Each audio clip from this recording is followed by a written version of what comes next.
Ladies and gentlemen, please welcome to the stage State Senator Brian Strickland.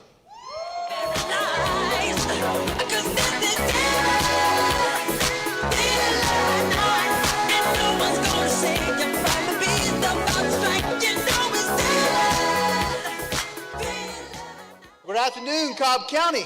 How are y'all doing?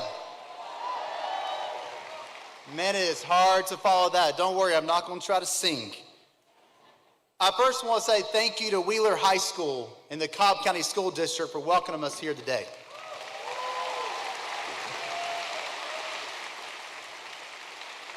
I don't know about y'all, but I'm very excited to see the president and learn more about what his administration is doing to invest in young people in our country, help people achieve the American dream. While I'm introduced as a state senator and a candidate for attorney general, there's two other titles that I'm much more proud of that I go by at home. One is husband to my wife, Lindsay, who's here today with us. And two is daddy to my boys, Charles Willis, who's 8, and Beechers, who's 6. And when I left this, I did not bring them, don't worry, this stage would be knocked over right now if they were here. But I left this morning, I told my 6-year-old, because he loves President Trump, he's grown up watching President Trump, I said, well, Beecher, I'm going to go get to meet the president. He goes, oh. He said, well, don't let him see your socks. I was like, well, what's wrong with my socks? I thought they were pretty good. He said, he likes fancy socks. So I guess the socks I wore today were not meeting his standard, but proud to be with y'all today. And as a dad, and any parent knows, there are things you worry about every day. You worry constantly, am I doing enough to make sure my kids get the same opportunities that I got growing up? This is the conversations that happen around kitchen tables at night, all around our country, of course, around our state, when kids are in bed. Parents sit down and say, am I making enough money to even pay for childcare? Is it worth even working? And making the right decisions when it comes to education for my kids. And most importantly, are my kids going to be safe? President Trump is continuing his efforts to make certain that families have the ability to pass along that American dream to their kids with the Trump accounts. And I'm very proud to be a part of this event today as he announces this here in Georgia. And despite all the noise coming from the press, coming from D.C., coming from those wonderful protesters outside we waved at coming in, this is real investment in the American dream. This is real investment in American families. And I'm proud to put my name behind this kind of work. And I'm proud to be joined by a lot of our colleagues here in the Georgia General Assembly with us today and following me or other statewide candidates on our ticket this year. Together, we've worked on meaningful change for working families in Georgia, delivered on child care affordability, taking on gangs and human traffickers, stopping the spread of fentanyl and other drugs that come across from an open border under Joe Biden's policy, standing up for our foster care families and families with special needs, finding ways to give money back to our families because we trust them more versus enriching and growing government. That's what we've done here in Georgia. We've done more than just talk the talk. We have walked the walk with real results. And it's only fitting that the president's here with us today. The most conservative estimate I've read is that 129 people choose to relocate from other states in our country and move to Georgia every single day. Isn't that crazy? 129 people.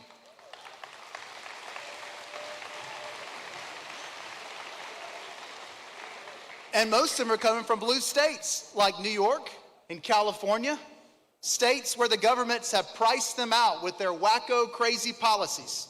They told them, we know more than the government than you know about how to make decisions for your family, how to educate your kids.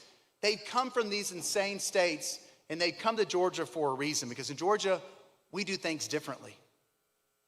And in November, we have a big decision to make. We'll get to choose between those that have fought for and passed the policies that made Georgia a refuge for people around our country. Or we can vote for partisan activists who want to remake Georgia into a place that we won't recognize. In my race for Attorney General, we have a clear choice. You can vote for a proven workhorse that's taken my life experience as a dad and grown up on a farm in Henry County and delivered on legislation after legislation to help families in our state. Or we have my opponent in my race, a New York lawyer activist that has the endorsement of Fani Willis. versus our campaign that has over 100 elected law enforcement officials, Republicans and Democrats from across our state that's backing us.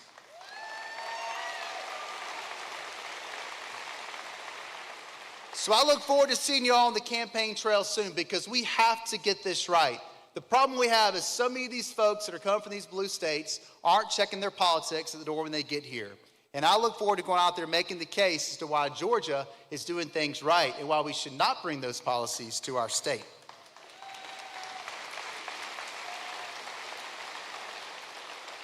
So thank you for showing up today. And once again, thank you, President Trump, for pushing concrete policies that directly help families like my own make sure that our kids can truly achieve the American dream.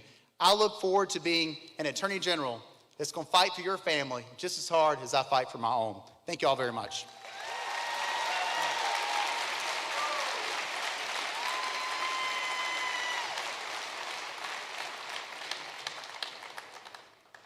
Ladies and gentlemen, please welcome to the stage State Representative Tim Fleming.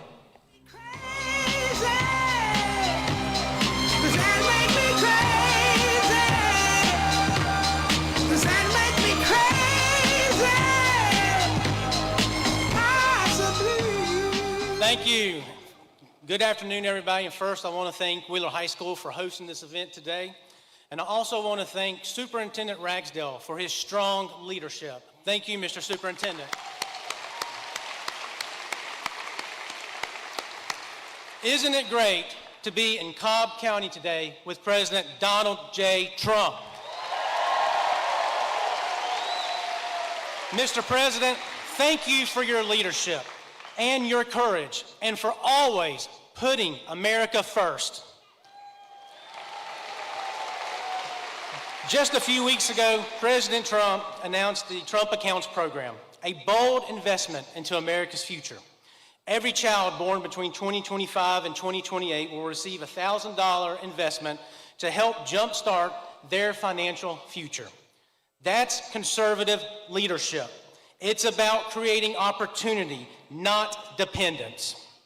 It's about giving every child a chance to succeed, because when America families succeed, America succeeds. Thank you. And that's exactly the kind of leadership I want to bring to Georgia as your next Secretary of State. Now, most people think of the Secretary of State's office only oversees elections. That is certainly one of the most important responsibilities that the Secretary of State holds, but this office also serves millions of Georgians through professional licensing, business services, and customer support.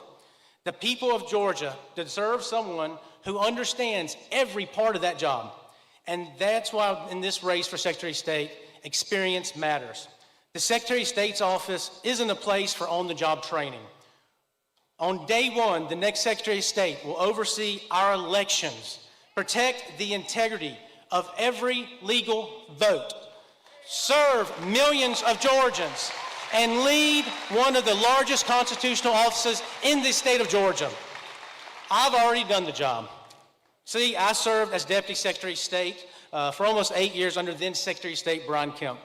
I have helped lead the 250-person agency. We strengthened election security, protected voter ID, modernized professional licensing, and improved customer service for the people of Georgia. Today, I continue that fight in the Georgia House of Representatives.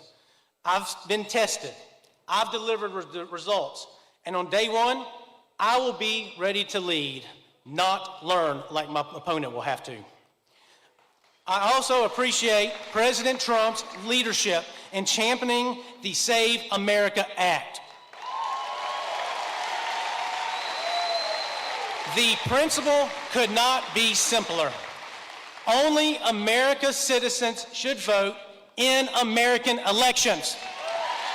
Now, can we all agree that's just common sense?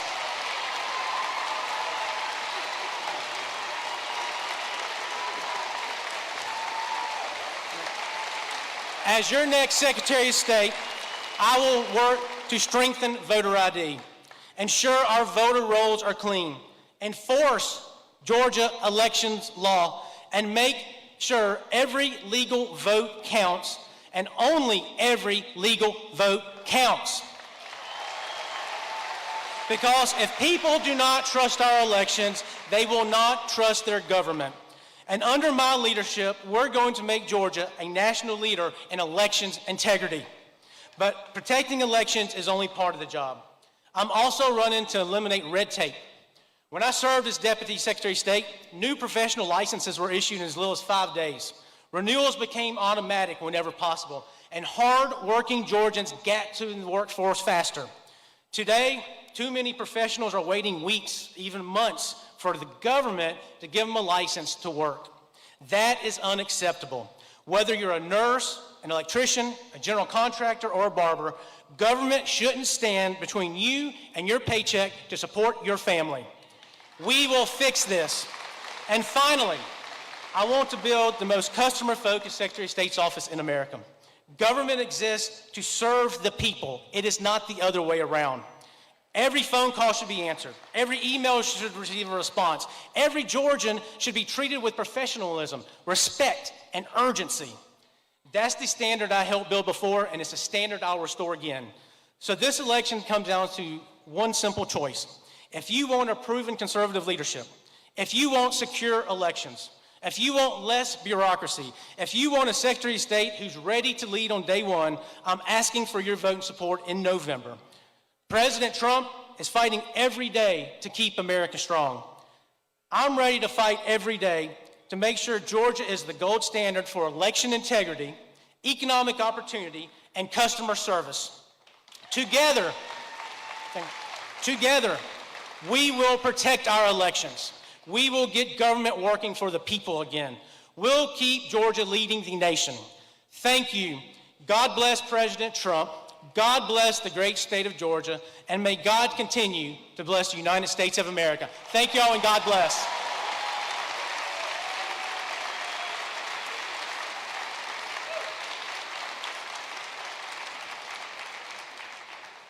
Ladies and gentlemen, please welcome to the stage State Senator Greg Dolezal.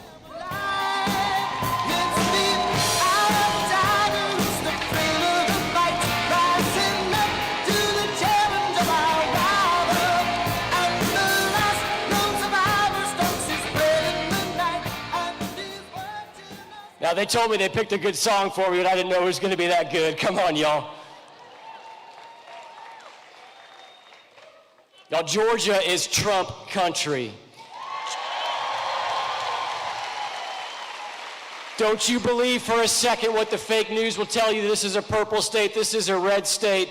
We proved it in 2020. We proved it in 2024. And we're going to prove it again this year in 2026.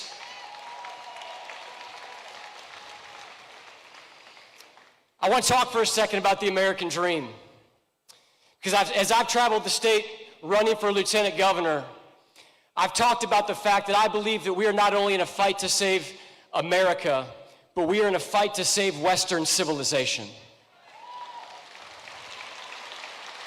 And if we're going to save the West, we do it by saving America. If we're going to save America, we do it by saving Georgia. And if we are going to save Georgia, we do it by saving the American dream. Somewhere in America today, a little girl is dreaming of the storefront she'll open one day. A young boy is taking apart an engine because he wants to understand how it works. Someone is learning to weld, someone is learning to program on a computer, and someone is dreaming a dream that seems far too big for a child to even think about. And we don't even know their names yet, because that is how America has always worked. America was built by people who looked at an empty field and saw a farm. It was built by people who looked at a vacant storefront and saw a business. It was built by people who looked at an impossible idea and saw an opportunity. Because that, my friends, is what free people do. They dream, they create, and they build. For nearly 250 years, that idea has made America the most prosperous nation in history. And today, we are choosing between two very different visions of America. The Democrat Party believes that government builds America. The Republican Party believes that Americans build America.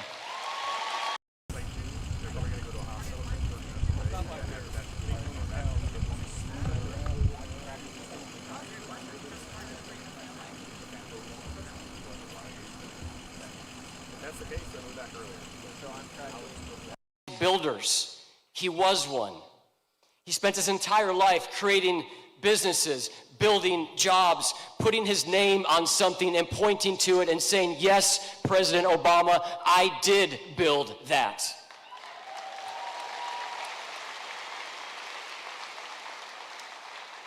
And now he's asking America to invest in something even more important, the next generation. That is the promise of Trump accounts. Before a child earns a paycheck, before they start a business, before they build a home, America is making a statement. Your future matters. See, Trump accounts not a government benefit. They're an investment in ownership, a declaration that we still believe the American dream belongs to the people willing to build it. The Democrat Party believes prosperity flows from Washington. We believe it begins in garages, on family farms, around kitchen tables, in small businesses, and anywhere free people are given the chance to build something.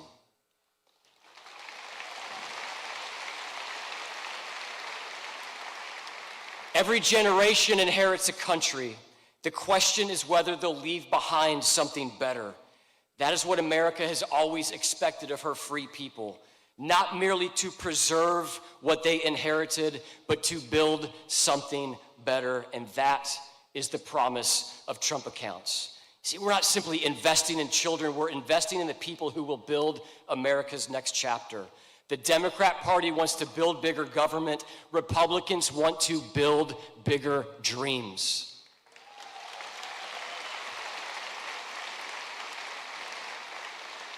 They measure success by how many people depend on government. We measure success by how many people create, how many people invent, how many people own, how many people succeed. That is the choice. A nation of dependence or a nation of builders. I know what President Trump believes. I know what I believe. I know what Republicans believe. And I know what built the greatest nation the world has ever known. We are in a fight to save Western civilization.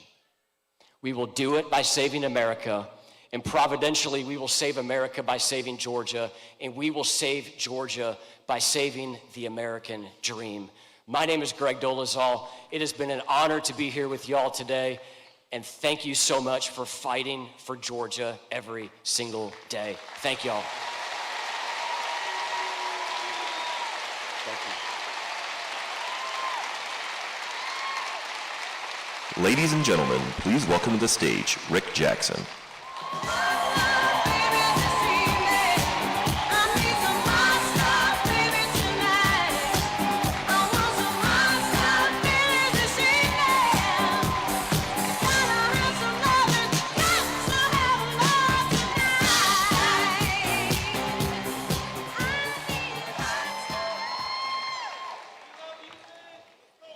Thank you. I love you too. Appreciate it. You know, I was never supposed to be here on this, not on this stage, and not as running as our Republican nominee for governor, who I'm going to be serving 11 million Georgians, but especially for those people who don't have a voice, and not here today at an event of the President of the United States. It's amazing. He also works tirelessly for everyone that doesn't have a lobbyist or isn't protected by the media or isn't a political insider, just like me. I never met my father. He left when I was 9 months old. My mother was a sixth grade educated waitress. I grew up in Techwood Projects in Atlanta. I had 7 different stepfathers by the time I was 12 years old. I lived in 5 different foster homes, went to 13 different schools. Too many days I went around saying, I wonder, the future felt like it was somebody else, not just for me.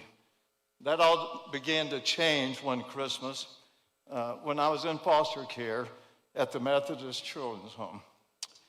There were 100 kids there for Christmas.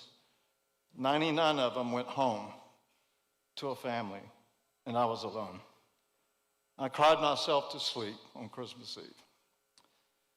I woke up the next morning, and there was an envelope that said from an anonymous donor.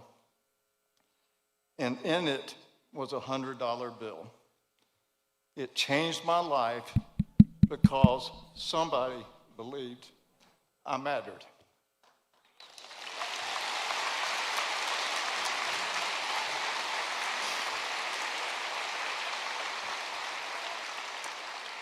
That gift planted a promise in my heart.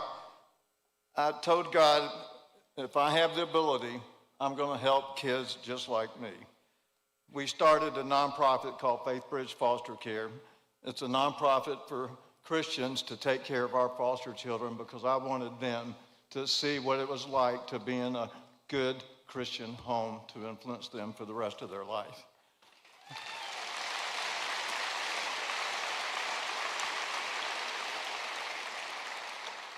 Through our nonprofit Fostering Success Act, we're helping people that age out of foster care that have no options. They now have an option. We provide room and board and transportation and food and all the essentials they need to go to college or go to a vocational school or to get a trade, mainly to have a job so they have an opportunity of a future that no one had before. That's what we do.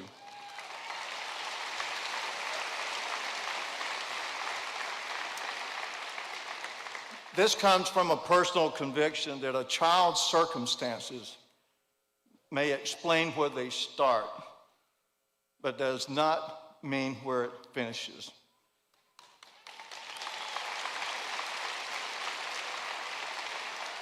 That's why the Trump accounts and the First Lady's Fostering the Future accounts matter so much to me and to children in Georgia. Eligible children in Georgia are automatically enrolled in a Trump account with a $1,000 federal contribution. Yeah, isn't that great? That money belongs to the child.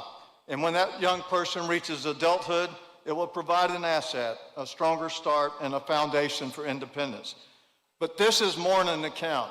It's more than just an account. It's a message. You are seen and you are valued. That's what these Trump accounts do.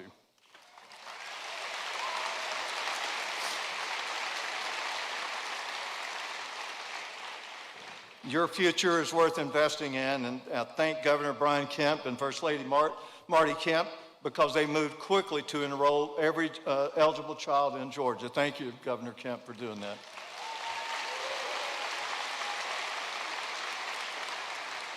And most of all, thank you, President Trump and First Lady Melania Trump, for giving foster care the same opportunity for our foster youth and a long-term financial security for other children. President Trump and Melania Trump have done more for foster care than any president in the United States, and I personally thank them for that.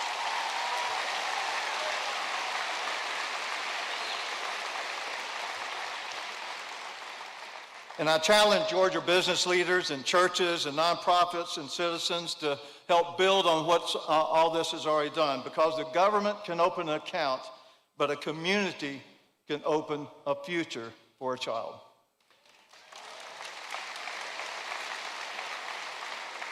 Imagine the message we can send together. Here in Georgia, your beginning does not have to define your ending, period. You're worthy, you're somebody, you can make it. Thank you. More than 50 years ago, an anonymous stranger put $100 under the door of a lonely boy. That stranger could not have imagined where my life would lead because of that.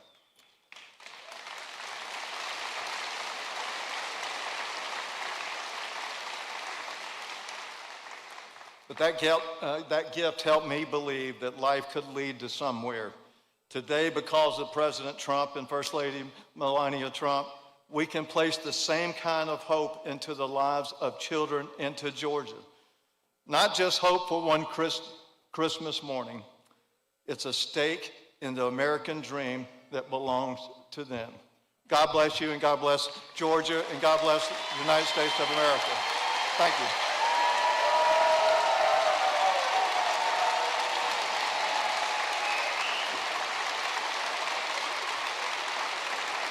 Ladies and gentlemen, please welcome to the stage the Treasurer of the United States, Brandon Beach. Surfing USA. You'll catch him surfing at the Ventura County line. Well, good afternoon. It's great to be back in Georgia. But more importantly, it's great to be back in Trump country. Folks, I got to tell you, it was a great honor to serve as your state senator for 7 terms in the Georgia Senate. But it's a real honor now to serve you, the greatest president in the greatest country, as your 46th Treasurer of the United States. Thank you very much. You know, when you look, on day 1, President Trump hit the ground running. He signed 16 executive orders.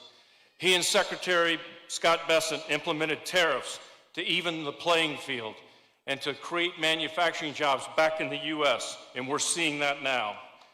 Then President Trump and Speaker Johnson passed the big, beautiful bill. And I want you all to think about this. They had a 2-person majority. How they pulled that off, I don't know, but it was because of President Trump's leadership.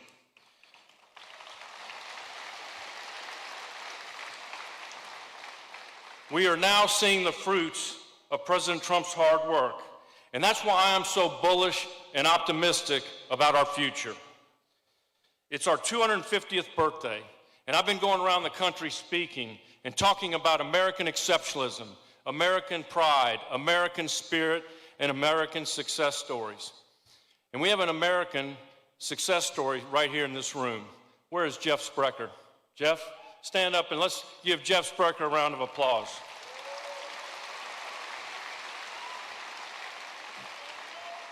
Jeff moved to Atlanta 35 years ago with $1,000, and he had a dream to start a company called Intercontinental Exchange. Now he owns 13 exchanges, very successful, very community-minded, and by the way, he's got a great wife, Kelly Leffler, who you'll hear from now, who's running our SBA. I want to tell one more success story from my home state in Louisiana, where I grew up. There was a guy that wrote a paper, and he wanted to open up a restaurant serving one item. He got a C-. He then went to the bank and tried to get a $50,000 loan. They wouldn't give him a loan. So he went to Alaska for 2 years and worked on the fishing boats, and he saved $50,000. He now is the richest man in Louisiana. He owns Raising Cane's. Folks, Jeff Sprecher and Todd Graves only happen in America. This only happens in America, where you can pursue your American dream. The next reason I'm so bullish on our country is look what we just did. We hosted the FIFA World Cup, and it was a huge success. And listen, people loved our air conditioning. They loved our ranch dressing. They loved Buc-ee's. They loved Waffle House. They love this country. We need to love this country.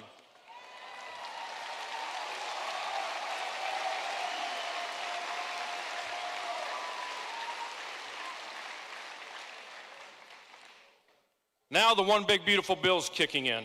No tax on tips, no tax on overtime, no tax on Social Security. I got to tell you all a quick story. I would go to restaurants and I would write on my receipt, no tax on tips, explanation, explanation. And the waiters would say, what is that all about? Well, after April 15th, I had a waiter come up to me and say, Mr. Treasurer, I get it now. I got $7,100 back on my taxes. Thank you.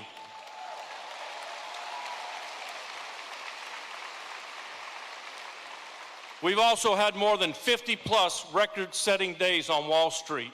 That's because of President Trump's policies. And for the first time in history, the Dow hit 50,000 points. Listen, we're going to have a booming economy. This will be a stark contrast between capitalism and communism. And you need to look no further than New York City. And I want to tell you something. If you don't remember anything I said up here today, I want you to remember this. Leadership matters, elections matter, and elections have consequences.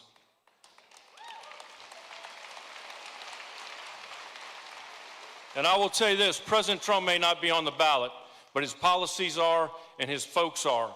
And we need to send winners to him so he can keep winning for you.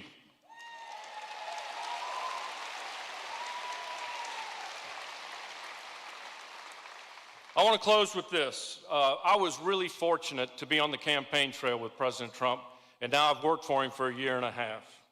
And it didn't take me long to figure out this. One, he works 24/7 for you. President Trump loves our country. He wants to beat China and Russia and everything. He wants to win, and he wants us all to win. President Trump loves his family, and he's very personable. President Trump loves and respects law enforcement and the military. But I want to tell you what President Trump really loves: capitalism. He wants you, your kids, your grandkids to be able to pursue the American dream. And President Trump realizes government doesn't create jobs. The private sector does. But what we can do as government is create a conducive environment through tariffs, low taxes, less regulation, provide an educated workforce, infrastructure investment, both roads and bridges, and 21st century infrastructure like AI, satellites, cable. And if we do those things and get the heck out of the way, we will have a great economy.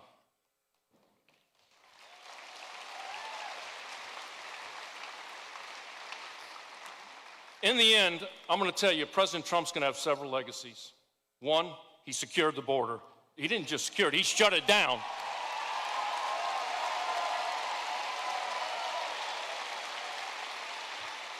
He also is going to make sure Iran never has a nuclear weapon to keep you safe.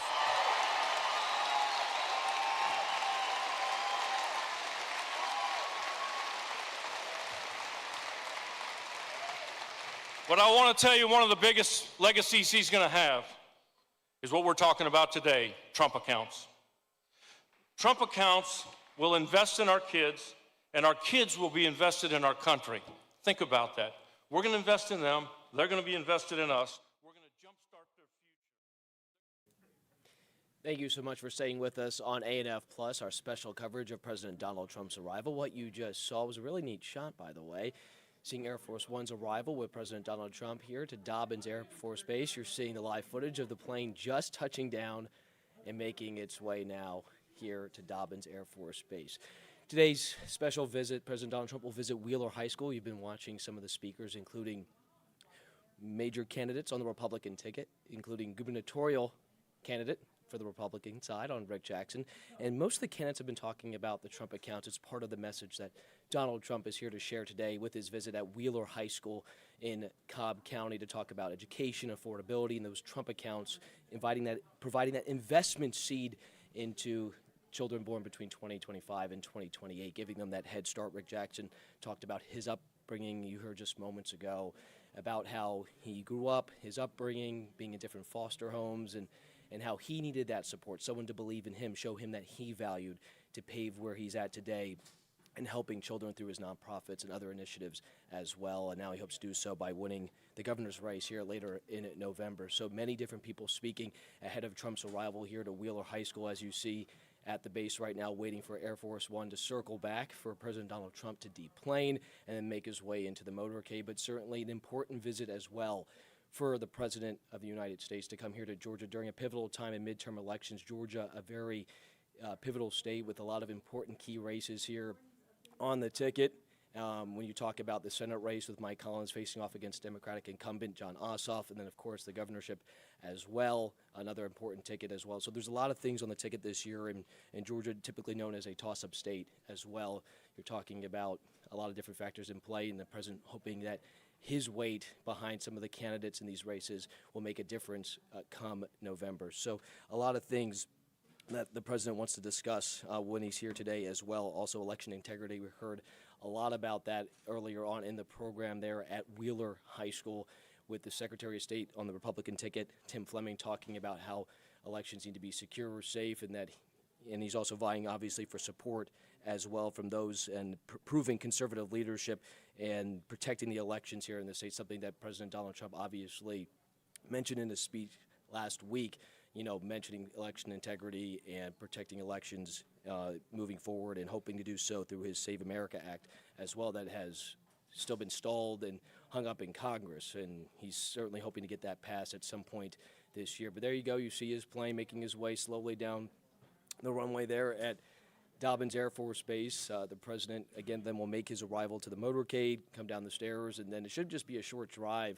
to Wheeler High School. It's, the average person would take about 15, 20 minutes, with traffic, but with the motorcade, I would imagine it would only be a handful of minutes, and then he'll be expected to take the podium at around 3 o'clock, so he appears to be on schedule as well. So there has been some mixed reaction to his visit here to Georgia today. We've seen some protests nearby Wheeler High School ahead of President Donald Trump's arrival and those in opposition, and then, of course, tremendous support inside the high school as well for the program underway right now, featuring, like I mentioned, multiple candidates on the Republican ticket for a lot of key races, from Lieutenant Governor, Secretary of State, those running for congressional seats, and, of course, the governor's race as well, with candidate Rick Jackson speaking just moments ago. But as you can see, it's a beautiful shot on the ground at Dobbins Air Force Base.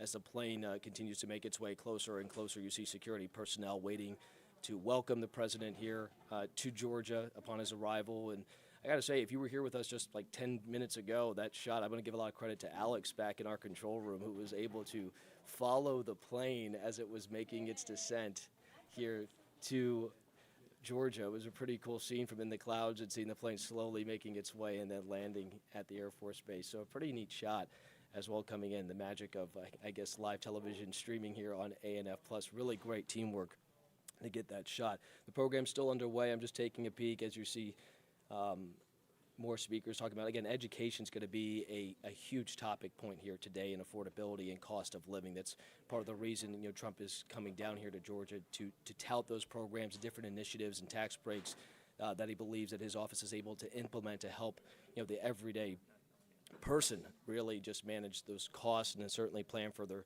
child's future. So that, and of course also stump for different candidates on the ticket as well to make that case in November to help keep that advantage in Congress and those numbers. So this is going to be really an important day for the president and many other candidates here as well that are vying for votes come November. And as you can see, this is just a nice shot of the president's Air Force One coming in, making its way in slowly, and you can see there's a big greeting awaiting. There's a large media contingency watching on, and they have everything mapped out and secure for the president to slowly make his way in, and you'll see the steps roll up in just a few moments here. The motorcade will be set and ready to go to make his short drive over to Wheeler High School. So lots to talk about today for the president's arrival as well. I want to get something that Greg Dolezal said, one of the candidates for lieutenant governor on the Republican ticket. He said that, he spoke about the Trump accounts, and like he said, your future matters and build something better, and through the promise of the Trump account. So again, you're seeing every candidate, every person that speaks is really hitting that point home, and I think it's a really key selling point for the Republican ticket going forward in November is those Trump accounts and that initiative that was put into place in 2025. And I think you'll hear about affordability and education and investing in children's future. It's a really significant talking point today over at Wheeler High School from each person that takes the podium. I think that's why you have the backdrop of the high school and the kids, just showing how much that little investment of $1,000, how much that can grow, how much that can matter moving forward for every single family that has a child between 2025 and 2028, like I mentioned. So you have that, along with other issues that are really trying to, that he'll try to get across today as well, in terms of, like I mentioned, tax breaks to election integrity. We know Fulton County has been in his eye and target since 2020 and since that election. So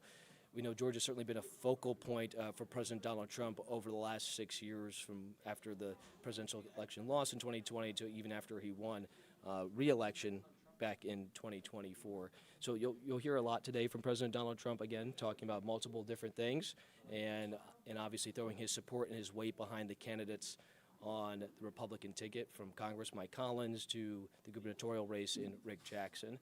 And again, the plane getting closer to making its final stop in preparation for President Trump's motorcade to then take him off the plane and then get him going over to Wheeler High School. You can see everyone's in position and ready as the plane looks to have come to a complete stop right now.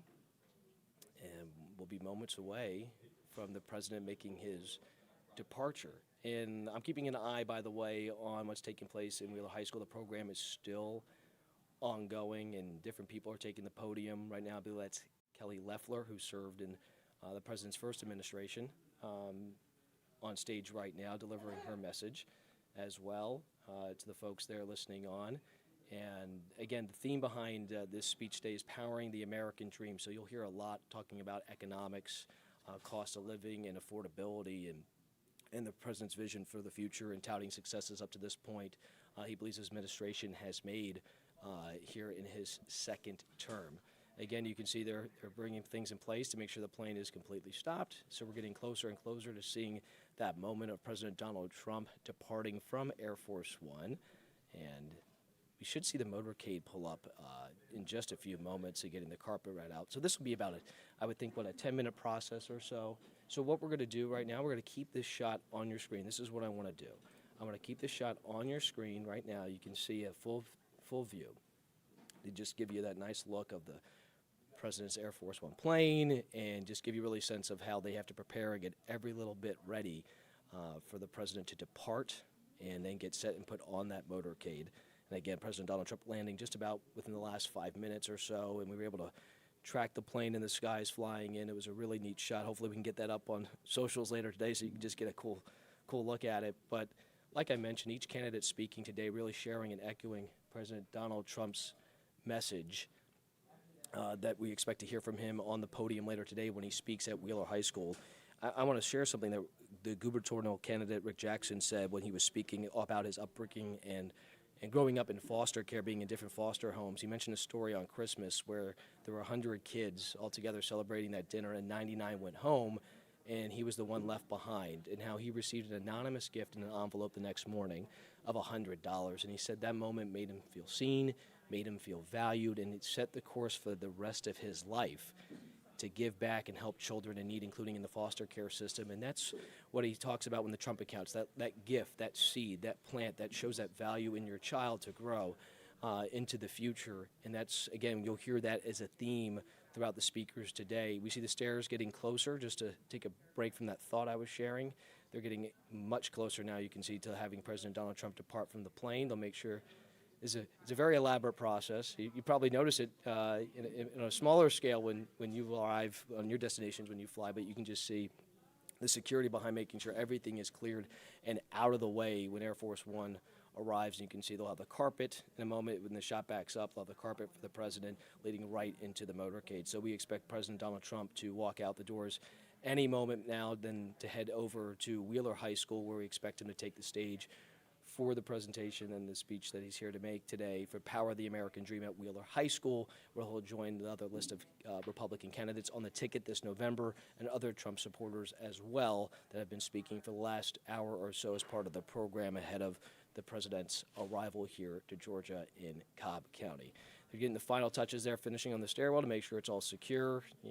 I know, a little play-by-play, right, of a stairwell being put into position. But we'll see the president make his way down in just a moment and walk down to the motorcade and coming off the plane in just a second here. So we'll wrap up. We'll wrap up in just a second, so then you can listen to the speech and watch the president as well. And when I say speech, those on the podium at Wheeler High School. But we'll just give it a few more moments as they position the plane for you at this point. But we appreciate the fact that you've been watching us on ANF Plus ahead of this special coverage here for the president's arrival and speaking at Wheeler High School as well. A key address to not just the folks here in Georgia and trying to convince voters to vote Republicans down the ticket, come November, but really a special moment to see a president come to our state into a local high school. I remember years ago when I was living in South Jersey, President Clinton came at the time to our high school. It's a big deal when presidents visit local areas to give addresses, no matter how you view it, either way. So it's a significant moment, really, for the state of Georgia, Wheeler High School in Cobb County, to have the President of the United States take time and come visit and give an address of this nature. And we're waiting for the President to slowly come off the plane, and we'll see him in just a few moments here. We'll let you enjoy the President coming off the plane without me speaking over it. I'll allow that to happen, and we'll let you listen in as well to the speakers at the podium. If that's something we can do, can we double box the speakers at the podium, and we can watch the President come down the stairwell and into the motorcade and head on over to Wheeler High School. Again, we appreciate you taking the time to watch us on ANF Plus. We're going to keep this right here, that's what I'm being told, until the President makes his way down the stairwell as well. So just take a good moment and just enjoy what you're seeing. It's a rare opportunity for us in Georgia to have this occasion here, to have the President of the United States visit, and visit a local high school at that in the metro Atlanta area. And I'm still keeping an eye on the speech. There's a very good crowd, it looks like, inside Wheeler High School, and supporters as well. And as they continue to have speakers come in and keep the crowd engaged as the President's moments away from making his way down the stairs and over to the high school for his speech.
And here we go right now. You can see Donald Trump, the President of the United States, about to make his way off Air Force One and down the stairs into his motorcade to take him over to Wheeler High School.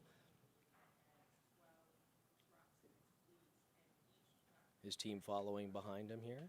And I didn't get the list of who will be greeting him on the tarmac, so hopefully we can spot a few people there that we can see greeting him. It looks like military officials, and he'll walk right into the motorcade, be a very quick exit off, and over to Wheeler High School.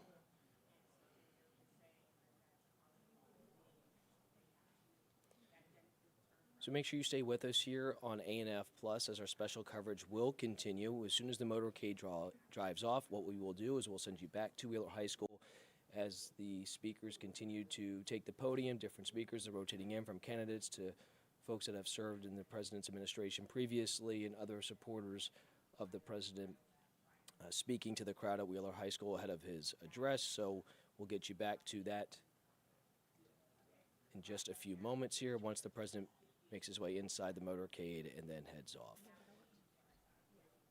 And there he goes inside. So in just a few moments, again, 3 o'clock is when we expect the President of the United States to address everyone at Wheeler High School for today's special presentation and address to our community about different initiatives, like I said, education, affordability, cost of living, and election integrity, and other key topics that we've heard the President discuss before. Then, of course, the President always will probably, he'll not just be stumping for candidates, I would expect even to weigh in on throwing his support behind congressional candidate Mike Collins and Rick Jackson, and weighing in on the races here in November. So make sure you stay with us here at 3 o'clock and continue to watch as we'll head back to the presentation at Wheeler High School. Again, this is ANF Plus streaming our special coverage of President Donald Trump's arrival here to Dobbins Air Force Base and making his way to Wheeler High School as the motorcade is officially, wheels are rolling and on the way. Thank you so much for staying with us.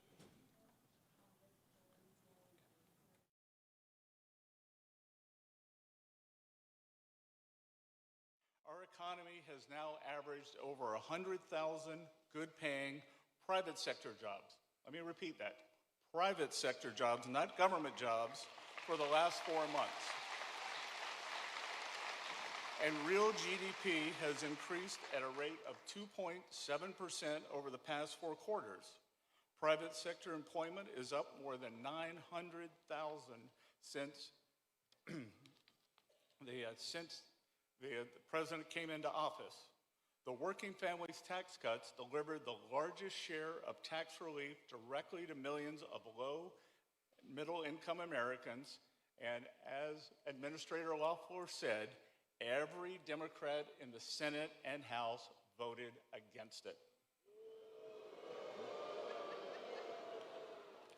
Here in Georgia, the tax cuts saved the average family more than $3,100 and their taxes this year, and protected over 200,000 jobs. Meanwhile,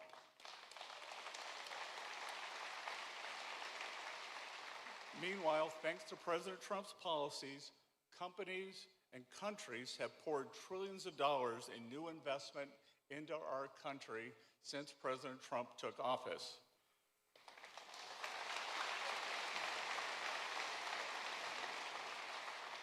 More Americans are working than any time in our nation's history. But of all this that President Trump has achieved, his most enduring legacy may be the reason we are here today. Trump accounts represent the most successful program launch in government history, with more than 6 million signups even before it went live on July 4th.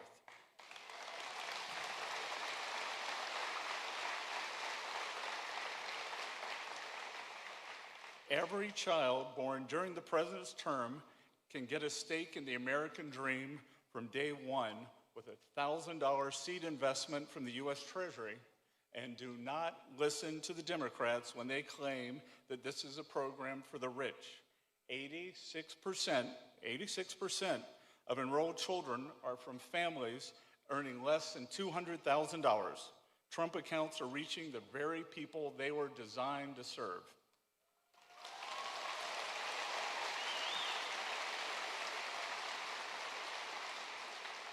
Of course, for decades, the federal government demonstrated its ineptitude at building a product that people wanted and delivering it at scale. Obamacare gave us a website that collapsed the day it was launched. And Obama's so-called My IRA, I'm the Treasury Secretary, I don't even remember that, savings accounts are now defunct because they were such a failure, although not before costing taxpayers tens of millions of dollars. But under President Trump's leadership, we have designed and built a world-class platform. Trump accounts enrolled 1 million children every single month between its announcement and launch. No tech launch in history has seen those numbers. Millions of American youth are now able to watch their investments accounts compound in real time from a couple of $1,000 in kindergarten to an estimated $500,000 by retirement age.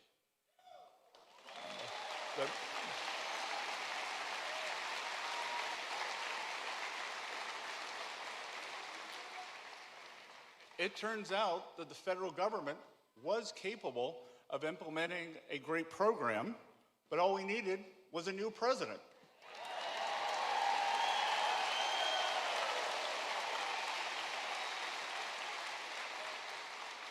And importantly, Trump accounts are no government handout. They are a child's first claim upon the American dream at a time when too many people are taught to doubt it. Look around our campuses and classrooms today. Apart from those here at Wheeler, of course, you will find that our students are being sold the seductive lie that government can solve every problem, redistribute every dollar, and supplant its judgment for our own. Our children are taught to romanticize an ideology that results in ruin wherever it is tested, to critique capitalism for every one of its flaws, and to forgive socialism for every one of its constant failures. In New York, the current mayor rose to power by repackaging failed ideals of the past as a moral cause of the future. But in Georgia, you know that beneath that youthful veneer lies the oldest impulse in politics, which is to concentrate power and then call it compassion. Show me some place where this has ever worked. Moscow, Caracas, Havana. These workers' paradises have all ended up as deprivation hellscapes. So at their core, Trump accounts represent the triumph of capitalism over socialism. And now our answer to the next big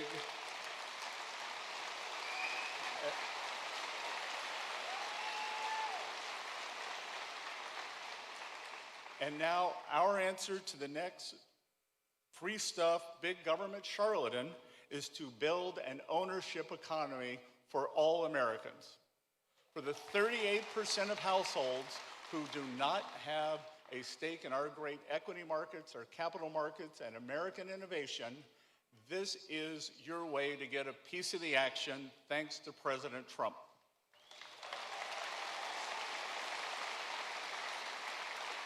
It is to counter the rising tide of freedom-strangling socialism by creating a new generation of shareholders.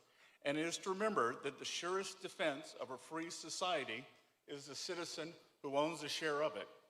So the full reach of this presidency will ripple across generations to come thanks to policies like Trump accounts.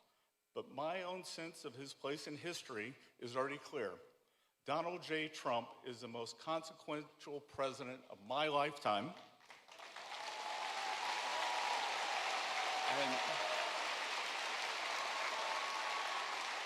And I can tell you all share my excitement in welcoming him here to Georgia today.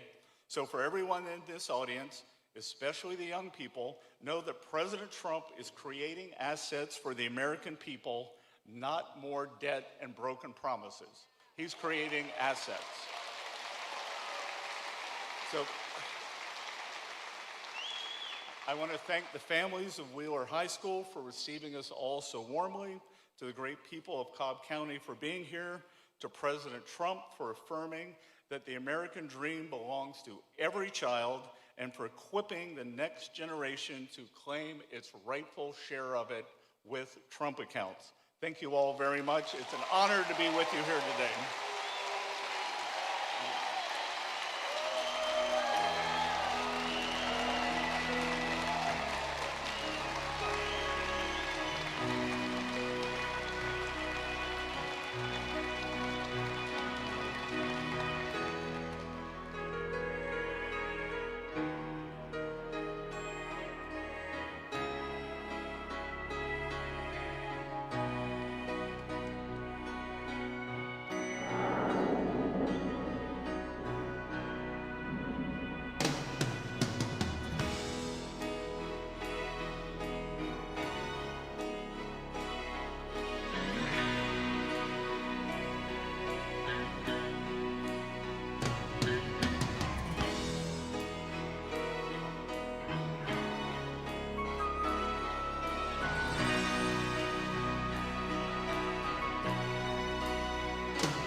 might want to wait until my recorder comes back. She'll be back in like 5 minutes.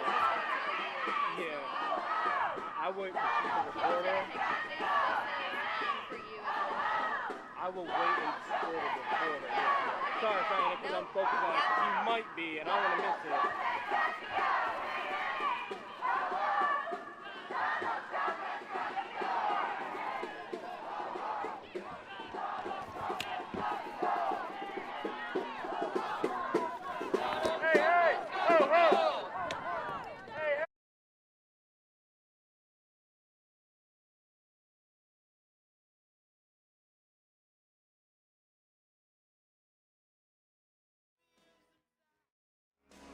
Shadows still remain.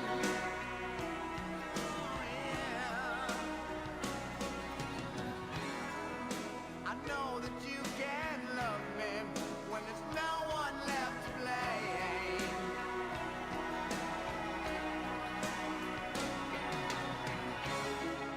So never mind the darkness, we still can find a way.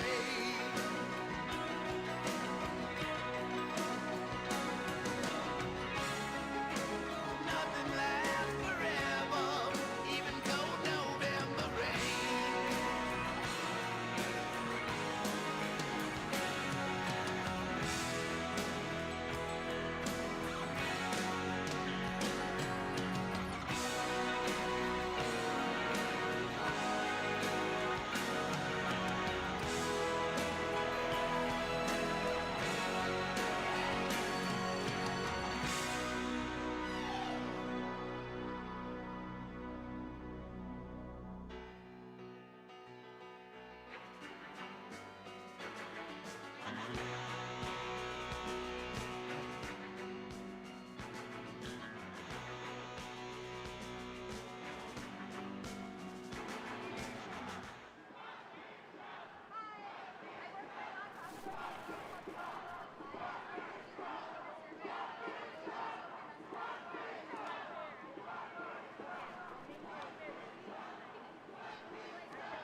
nothing, nothing, nothing without a woman or a girl.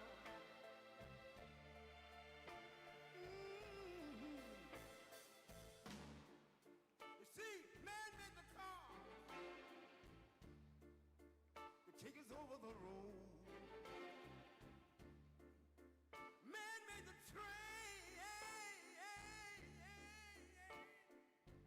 carry the heavy load.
quando sei lontana sogno all'orizzonte, manca le parole. Io sì lo so che sei con me, tu mia luna, tu sei qui con me, mio sole, tu sei qui con me, con me, con me, con me. Time to say goodbye. Paesi che non ho mai veduto e vissuto con te. Adesso sì li vivrò con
your love.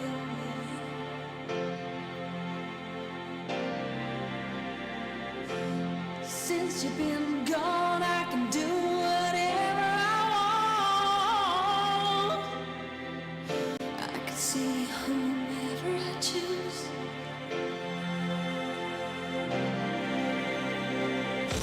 I can eat my dinner in a fancy restaurant, but nothing, I said nothing can take away these blues, 'cause nothing compares, nothing compares to you.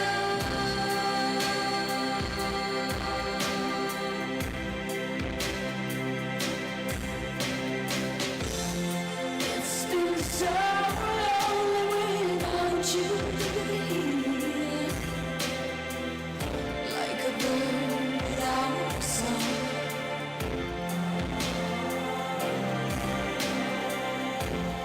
Nothing can stop these lonely tears from falling. Tell me, baby, where did I go wrong? I can put my arms around every boy I see. They only remind me of you.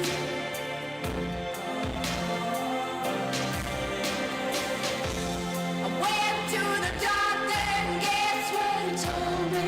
Guess what he told me? He said, girl, you better try to have fun no matter what you do. But he's a fool, 'cause nothing compares,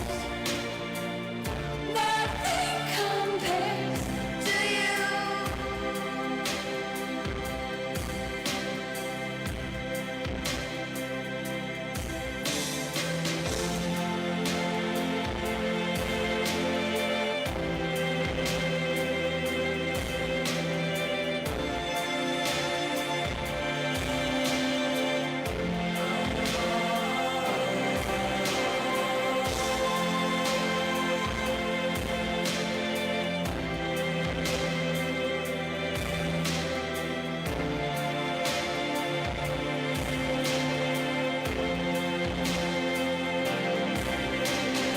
All the flowers that you planted, mama, in the backyard, all died in wind and rain.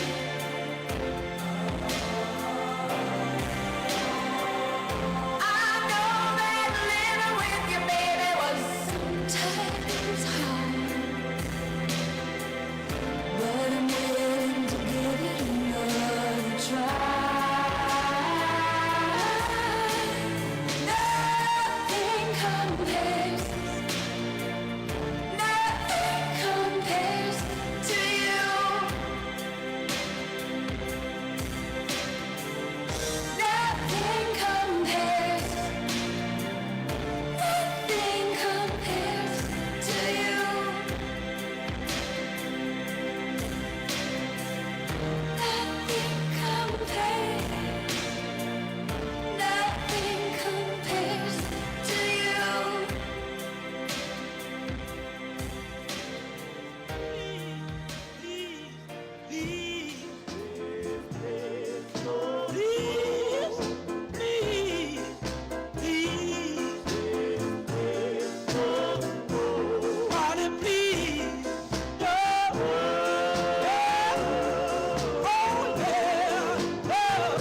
I love you so, baby. You did me wrong. Well, you done me wrong.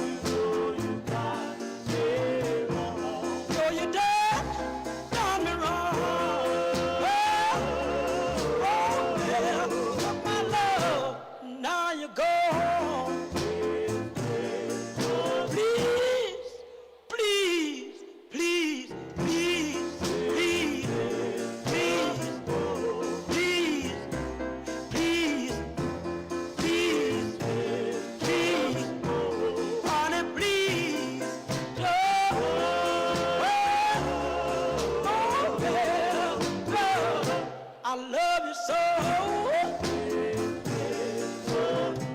just wanna hear you say I, I,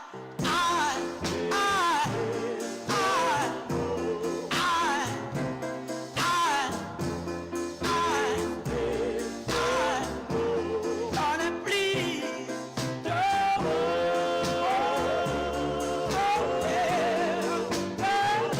I love you so. Baby, take my hand. I wanna be your lover man. Oh yeah, good God Almighty. Darling, please don't.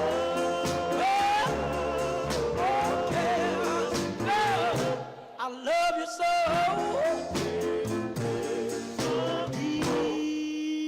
Please don't go. Please don't go. Honey, please don't go. Girl, I love you so. Please, please. Lord Almighty, I feel my temperature rising. Higher, higher, it's burning through to my soul. Girl, girl, girl, girl, you gonna set me on fire. My brain is flaming, I don't know which way to go. Your kisses left behind like a sweet song of a choir. You light my morning sky, burning love. Ooh, ooh, ooh, I feel my temperature rising. Help me, I'm flaming. I must be 109. Burning, burning, burning, and nothing can cool me. Yeah. I just might turn to smoke, but I feel fine. 'Cause your kisses left behind like the sweet song of a choir. And you light my morning sky, burning love.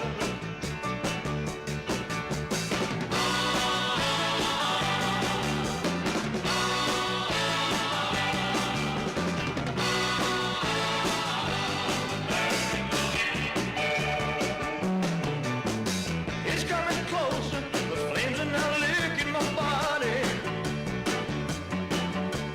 Won't you help me?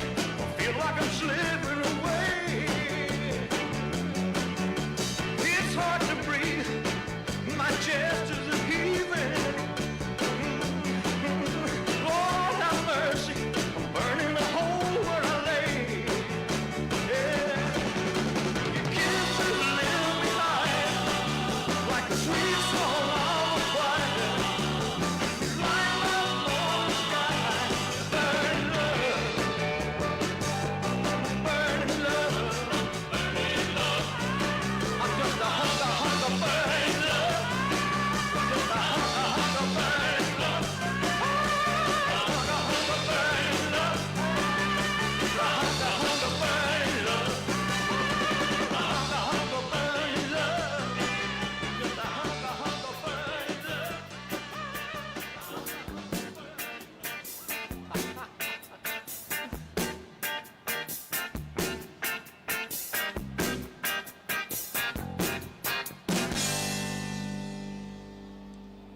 Roxanne, you don't have to put on the red light. Those days are over. You don't have to sell your body to the night.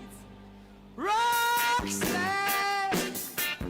you don't have to wear that dress tonight. Walk the streets for money. You don't care if it's wrong or if it's right. Roxanne, you don't have to put on the red light. Roxanne, you don't have to put on the red light. Roxanne, put on the red light.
want to thank you again so much for joining us here on ANF Plus as we welcome President Donald Trump in his address at Wheeler High School. I do want to make a quick mention that if you are watching this right now on ANF Plus, our primary channel, we are moving it to the secondary channel shortly when President Trump takes the stage. So we just want you to be aware of this sudden change.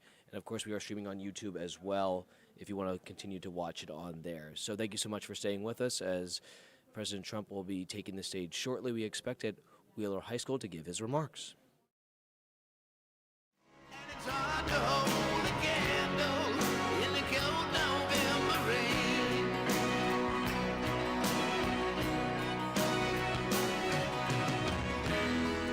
We've been through this such a long, long time, just trying to kill the pain. Oh, yeah. Love, no one's coming, love, no one's going, no one's really sure who's letting go today.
Ladies and gentlemen, the 45th and 47th President of the United States, Donald J. Trump. And I'm proud to be an American, where at least I know I'm free. And I won't forget the men who died, who gave that right to me. And I gladly stand up next to you and defend her still today. 'Cause there ain't no doubt I love this land. God bless the USA.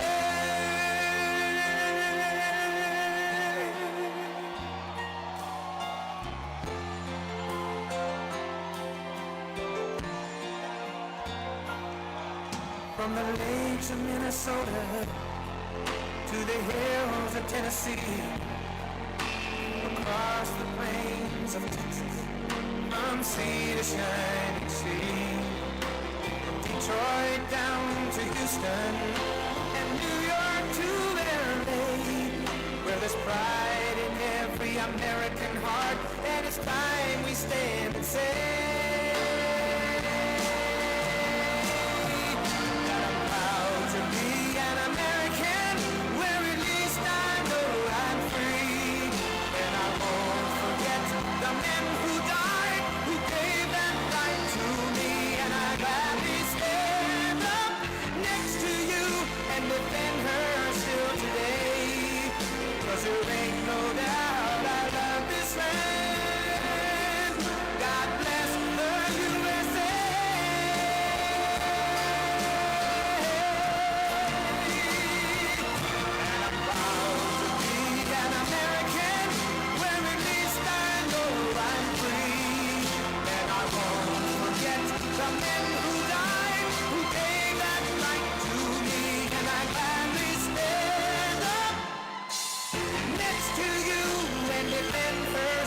Today, 'cause there ain't no doubt I love this land.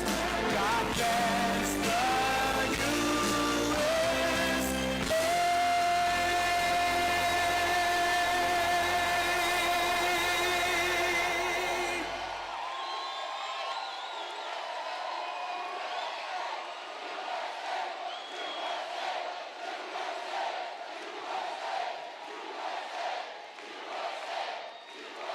Well, thank you very much, everybody. It's a special place, and I am here to announce my candidacy.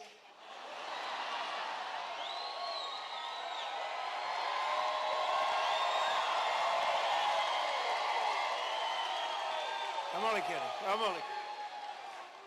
Nah, boy, I tell you what a group. We have thousands of people outside on a weekday. The weather's nice. But we're in Marietta, we're in Atlanta, right by it. And I just want to thank everybody. Those are places, we had a tremendous victory here. And it was a big, beautiful victory. We won by a lot. And we have some great candidates running. They got to win by a lot. Otherwise, we're going communist. I don't think anybody wants that. We're not going to do that. But I'm thrilled to be back in the great state of Georgia with thousands of proud, hardworking American patriots. That's what you are. And with your help in 2024, we earned more votes than any candidate in Georgia history. There's never been anything like it. And when I say that, I have to be careful because look at all the fake news back there. They will correct me. They will say, he said he earned more. If I didn't earn, if I was 2 votes short, they would say, he's lying, he's lying. They are sick individuals. They're the fake news. But I have to be careful. No, we weren't. We had more votes than any candidate in the history of this great state. And I'm very proud. I love Georgia. I've always loved it. And every day since, I've been fighting for the people of Georgia like no president has ever fought before. And you're doing well, too. We're going to keep it that way. And 18 months ago, you were in trouble. Our country was in trouble, frankly. It was a catastrophe what was happening. Sleepy Joe Biden and the radical left Democrats, they're Democrats, D-U-M, Democrats, created the worst inflation in 48 years. Scott Bessent, was it the worst inflation in 48? Now, if Scott doesn't have credibility, nobody does, okay? He said it's the worst, and it was. It was actually, I think it was beyond 48 years, but 48 years is good enough. Wide open borders with millions of people, even from the world's worst prisons from all over the world. They were pouring into our country. All over the globe they came, prisons and gang members, drug dealers, child predators, and 11,888 murderers, many of whom committed more than one murder. More than 50% committed more than one murder. We had transgender for everybody. Men and women's sports came ravaging through our cities. And the whole world was laughing at us. We were a joke all over the world, but not anymore. They're not laughing. They're not laughing. Right, Jackson? They're not laughing anymore, Jackson. Gonna be your next governor right here. 2 years ago, our country was dead, and now we're the hottest country anywhere in the world, respected by everybody all over the world, the hottest. And we're respected like, I say we respected maybe like never before. When I took office, we inherited the worst border in U.S. history. It was an open wound. It was an open sieve. We quickly turned it into the most secure border in the history of our country within 2 months. And numbers were just released by the Democrats that in the past 14 months, a historic record of 0 illegal aliens have been admitted into the United States.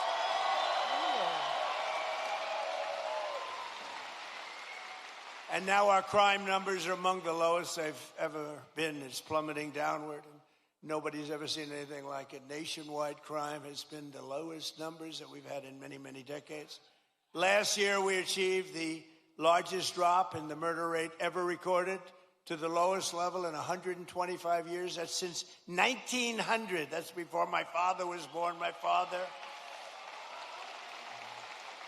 Before my father was born, think of it, from the year 1900, lowest murder rate and that's despite the fact that we had millions of people poured into our country who were, in many cases, very, very dangerous people. We cut the flow of fentanyl across our border by 67%.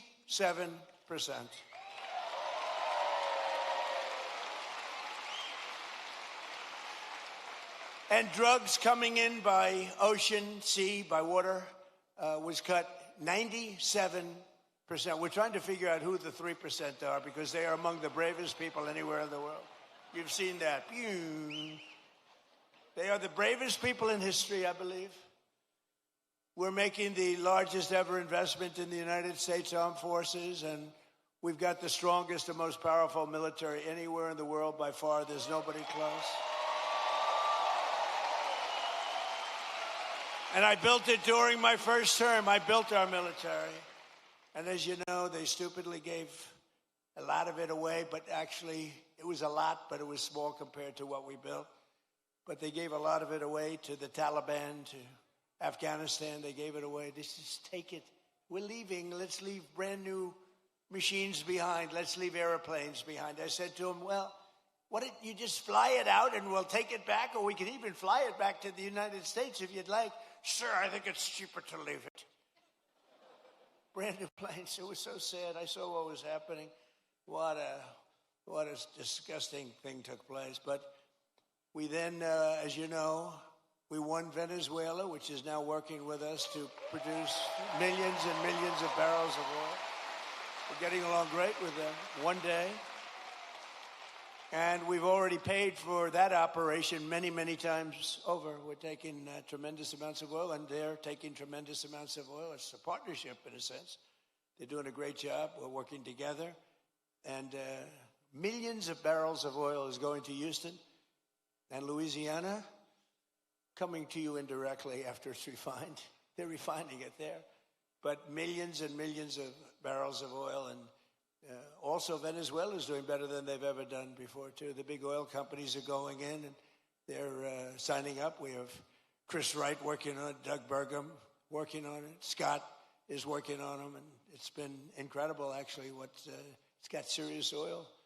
In fact, if you combine us and Venezuela, we have about 62% of the world's oil market. So we don't need straits. We don't need anything. We don't need the Hormuz Strait, but we do it because we have to do it, because we cannot let Iran have a nuclear weapon. It's very simple.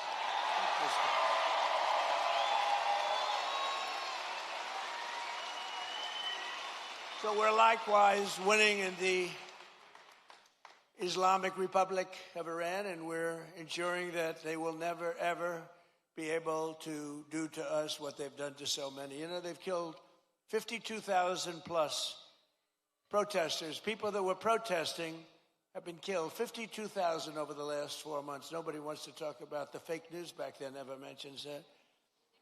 And I just left Dover Air Force Base, which is an incredible place, but oftentimes very sad, because that's when they bring the bodies of our great heroes, our great patriots, warriors. They bring them back to Dover.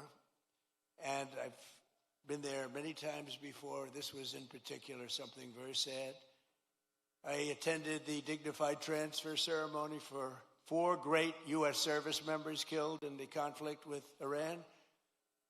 As they returned to American soil at Dover. And one of the families happened to be traveling to Georgia. Beautiful family, beautiful wife and husband and brother-in-law. And I said, I'm going to Georgia too. Where are you going? She said, well, after this, sir, they lost their beautiful son. We're going to Georgia. I said, so if you want, I'll give you a ride on Air Force One. And they said, wow. Wow.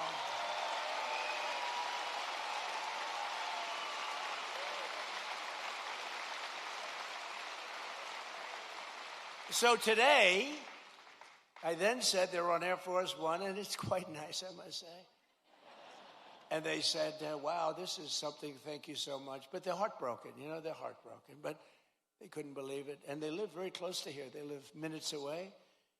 And we're here today, and I said to them, celebrating the memory of their beautiful, this was a beautiful son. You know, I read, when I go to Dover, I read charts on all of the young people, and some are unbelievable. Some are a little bit, you know, they got a little bit of a couple of little bad things put in. This is a son who is like a flawless, perfect person, beautiful, beautiful son, handsome in every way, brilliant, respected by everybody. His sheet read so beautifully, and I told them that their beloved son, and his name was Lieutenant Tyler Feehan, and he was a person that was going all the way. He was going to be a general. He would have been a general very quickly. He was heading in that path. But I just want to thank Tyler's Mother Sherry, his father Stephen, and his uncle David, great people. I got to know them a little bit on the plane, and standing there watching this sight, which is, it's very tough to watch, to be honest with you. Very tough. I think it's the toughest thing I do. If anything I do all this stuff, but I think it's the toughest thing I do. But to Sherry and Stephen and David, we will carry Tyler's memory in our hearts forever. And I just want to thank you. It's an honor to have you here today. Please.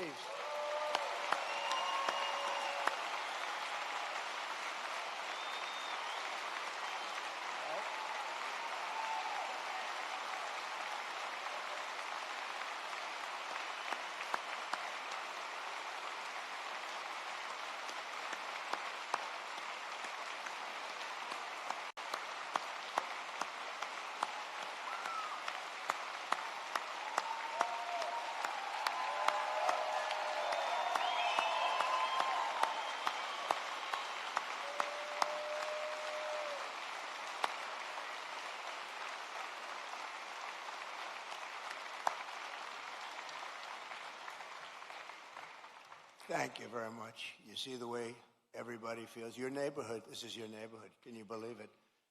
You see the way they feel. Thank you.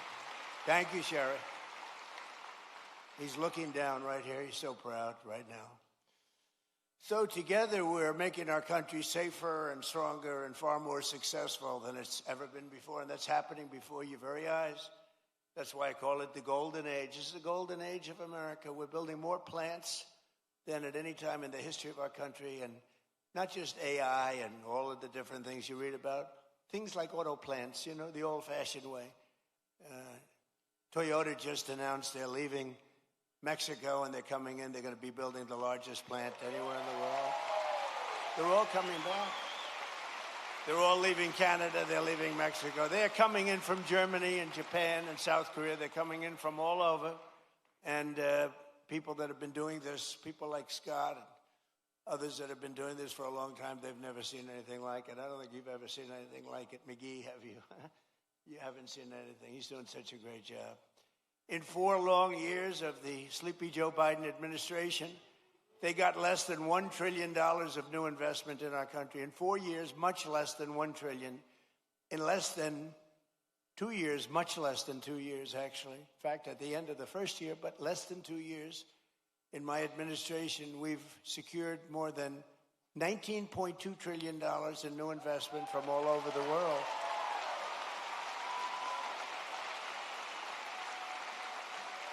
So think of that. So in 1 year, they did much less than $1 trillion of investment. We were losing this country, I'll tell you. And the welfare, you see all the theft that's going on. Guys are stealing $100 million. Some guy from the street steals $100 million. It's horrible. The welfare was going through the roof. The costs were going through the roof. It was a disaster taking place. But think of it. So they did less than $1 trillion in 1 full year. In 4 years, they did less. Think of this. In 4 years, they did less than $1 trillion. We did 19.2 in 15 months. Think of that. I mean,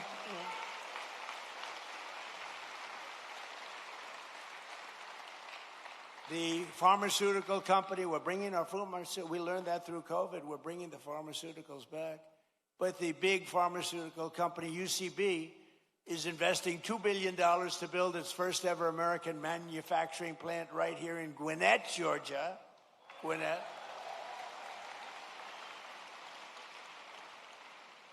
Look at the front row Joes. I love these people. I love these people. I think there are about 283. I don't know what the hell they do. I think they make a lot of money, too. I'm hearing they're very rich. They follow us. It's a rock concert, right? You have a good time, right? Thank you. They've been with me right from the beginning. How many have you done so far, do you think? 4, 5, 6, close to 1,000. It might be. You think he's kidding? It might be. Well, we love you. Thank you very much. We love you guys. Thank you. We have groups. We have a group from, I don't know if they're here, but We have a group from North Carolina, women, beautiful women. They follow us, and they're at 218, I think. 219, they come, and I always say, what the hell are your husbands saying about this? This is crazy. They're these beautiful women. I think they're sort of a wealthy family. I don't know what the hell's going on with them. But, you know, like the Front Row Joes, it's good. We have a lot of those groups. They're just great. They've been with us right from the beginning. And you know why they're with us? Because they love our country. That's why they're with us. It's really why they're with us. So, Japan is investing $600 million in a cutting-edge diamond processing facility, as you probably read this morning in your state. $600 million. Yamaha Motors is building its brand new U.S. headquarters in Kennesaw.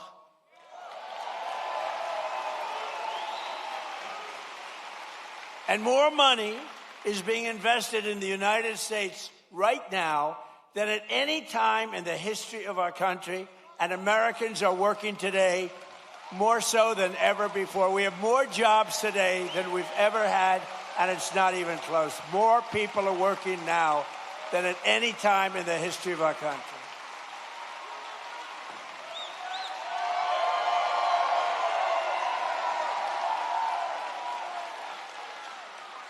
And the stock market has said, and that's with this skirmish we have going on. I call it a skirmish. This is with this skirmish we have with the Islamic Republic of Iran. And I call it that because, let me tell you, they're getting hit so hard. And they want to make a deal. But I say they're not ready to make a deal.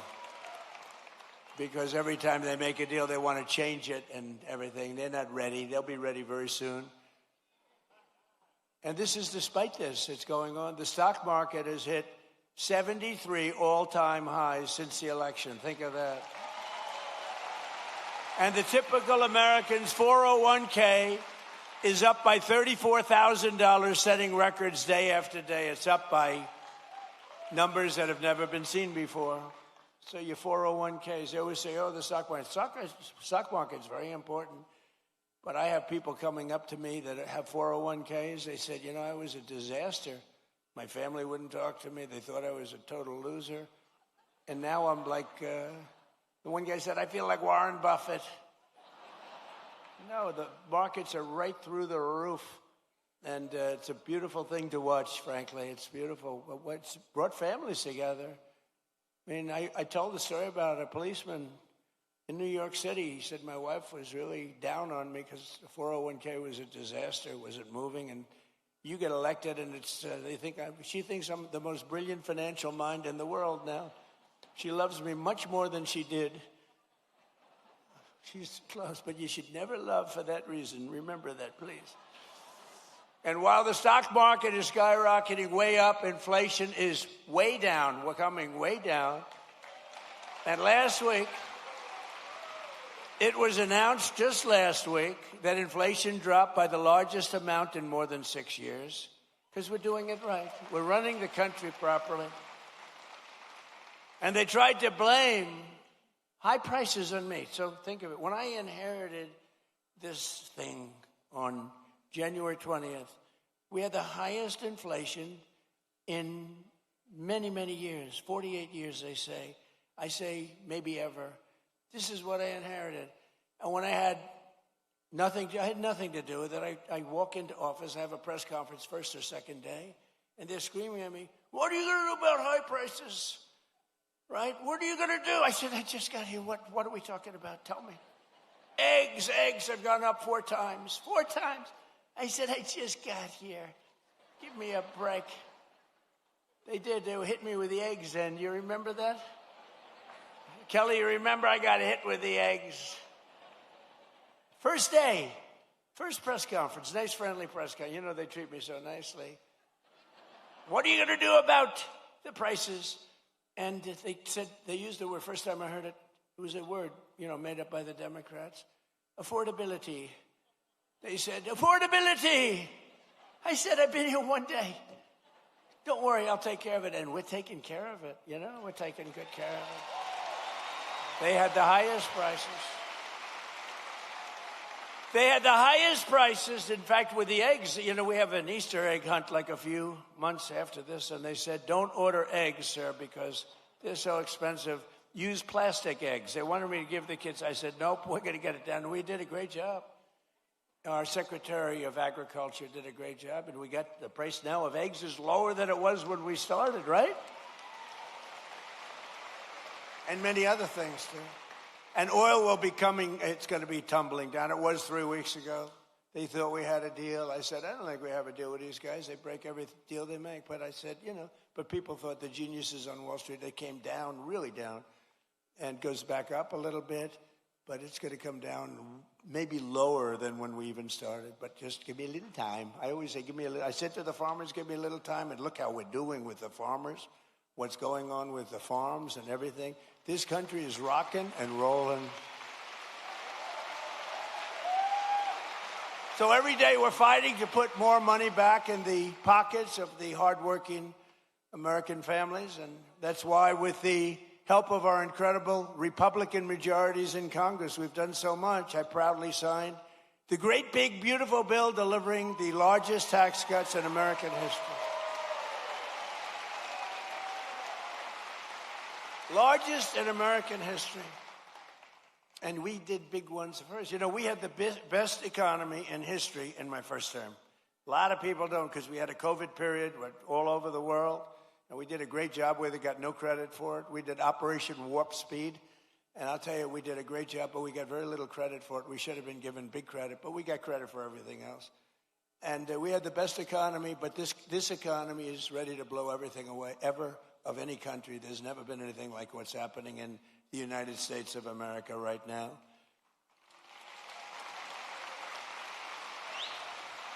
So I just want you to remember that if you're paying a little bit more, a lot of it's come down now. We got it coming down very rapidly, actually. Look at the number just released. But it really would, you know, we inherited something from Biden, and we're giving it back to you, thousands and thousands of dollars each family. We gave it to you also. Remember, forgetting about prices, and I don't want to forget about it. I would never leave a sentence like that, because they'll say, he said forget about prices. I said, despite anything you see, we gave you no tax on tips, no tax on overtime, no tax on Social Security for our great seniors.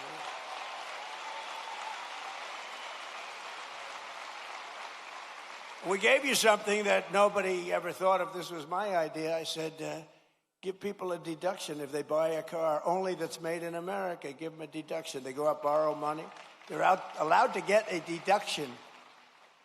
But this past filing season, 130,000 tipped workers right here in Georgia saved an average of more than $7,000 on their taxes, and that's because of no tax on tips. You know, we're building a tremendous military facility at the White House. It's a ballroom, but it's also a big military facility, a drone port on top, and tremendous things underneath. And they've been working hard, a lot of overtime. They work till 11 o'clock in the evening, almost every evening, 11:30. They get there at 6 o'clock in the morning. They're really working. And the other day I went over to them and I said, gather together. And I had, you know, hundreds of workers, very big thing. It is beautiful. It's going to be incredible. It's an incredible project. It's a contribution to the United States of America by very wealthy people and very wealthy companies that it cost this country. But what happened is I said to all the workers, it was a Sunday and they were working on a Sunday. Maybe they shouldn't. Maybe they should be in church. I don't know. I'll get them in trouble. But they were working on Sunday, and I said, remember this, no tax on overtime, all the overtime they're making. And they gave me a big cheer. No tax on overtime. As an example, 700,000 Georgia workers saved an average of over $3,000 thanks to no tax on overtime. And 500,000 Georgia seniors paid $0 on their Social Security benefits thanks to no tax on Social Security. But perhaps most consequential of all is the provision that the great, big, beautiful bill that we're celebrating today. It's something that's beautiful. It's beautiful because it takes care of our youth. It's called the Trump accounts, and it's hot as a pistol.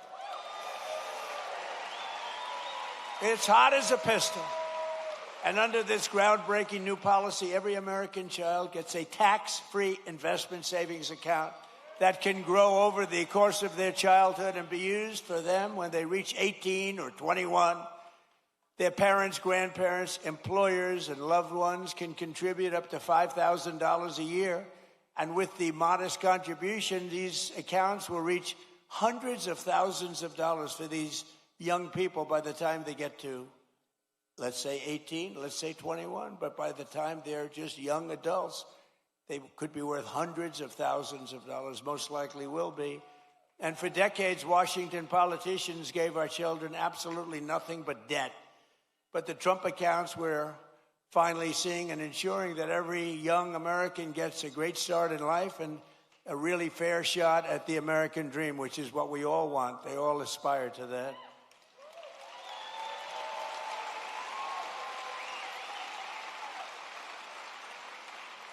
And under the system, every newborn child gets $1,000 deposited in their Trump account at birth. Think of that. From the United States government.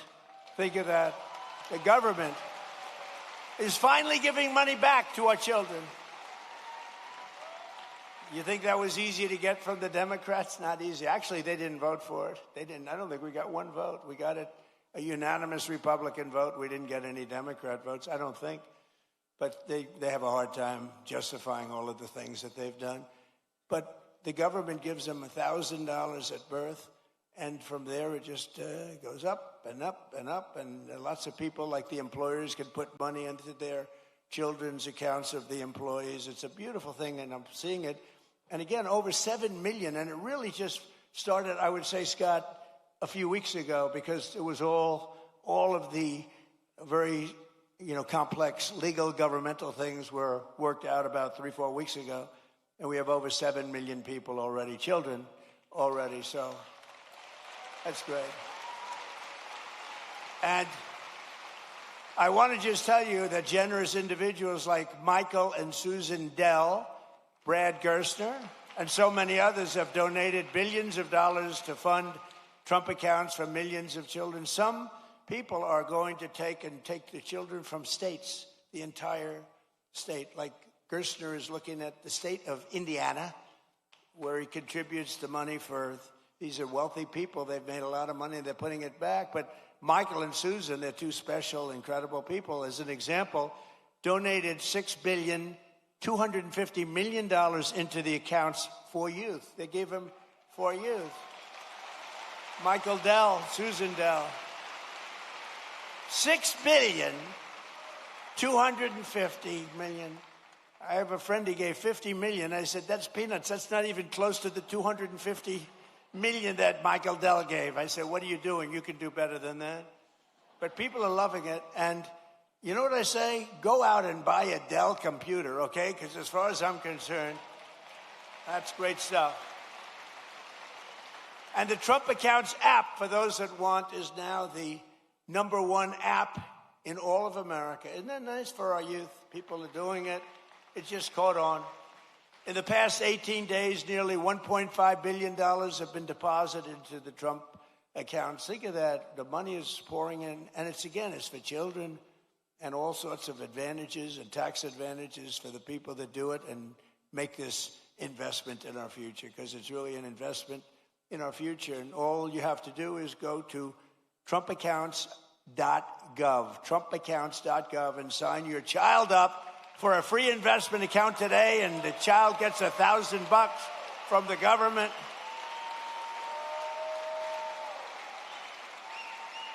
You think that was easy to do? That wasn't easy to do. Tell the Democrats you're giving everybody $1,000. But we're pleased to be joined by some of those incredible Georgia families benefiting from the Trump accounts, including Cole and Allison Loden and their 3-year-old beautiful child Ray, their 2-year-old Rex, and 3-month-old daughter Ren.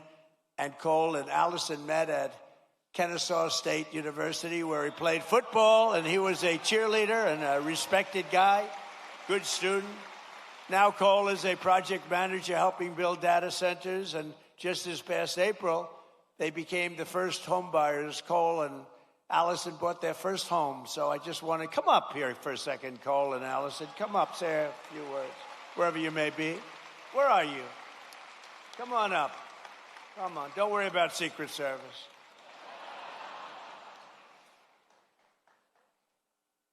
We've had people come up. One of them almost got beat up. And all they did was, I said, come on up. And they, oh, beautiful. Wow. That's so nice. Be careful. You can't fall like Sleepy Joe. You can't. Come on, say something. How are you? Hi, sweetheart. Oh, what?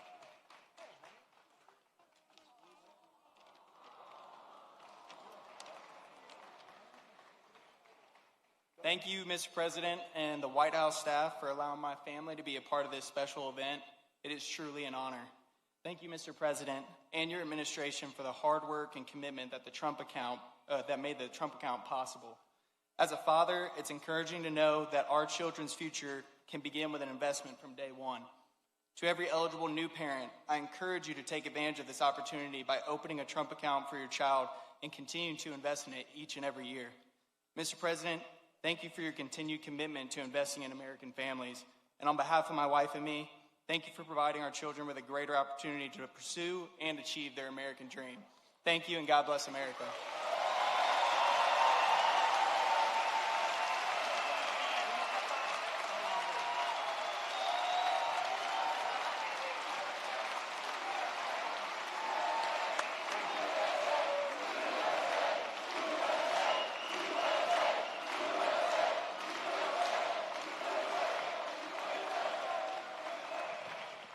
Thank you very much, Cole. That's beautiful.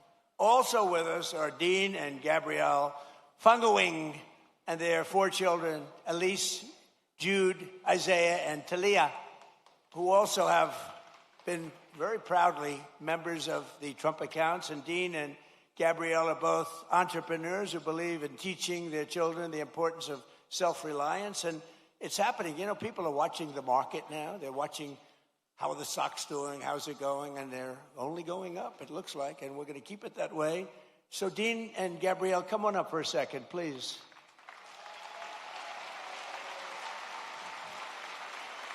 Wow. Wow. Beautiful.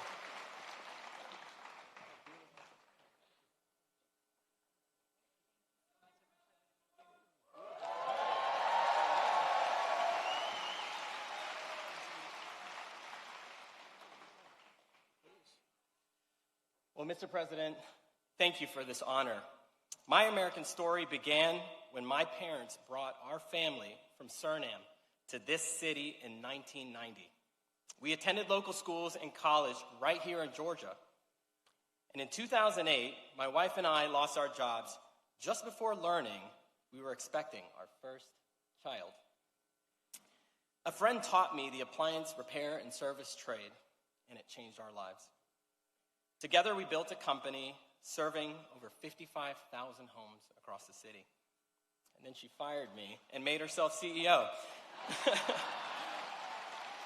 Later, I founded a technology startup, and that patented technology, along with our team, protects millions and millions of square feet of commercial real estate from water damage. Standing with me today are my wife and our 4 beautiful children. We opened Trump accounts for each of them, and because investing in the next generation strengthens the fabric of America. Thank you. Thank you, Mr. President, and God bless America, and God bless you.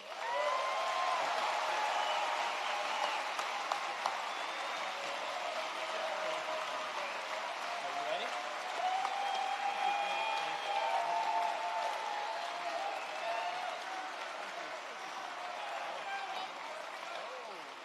She made up for time.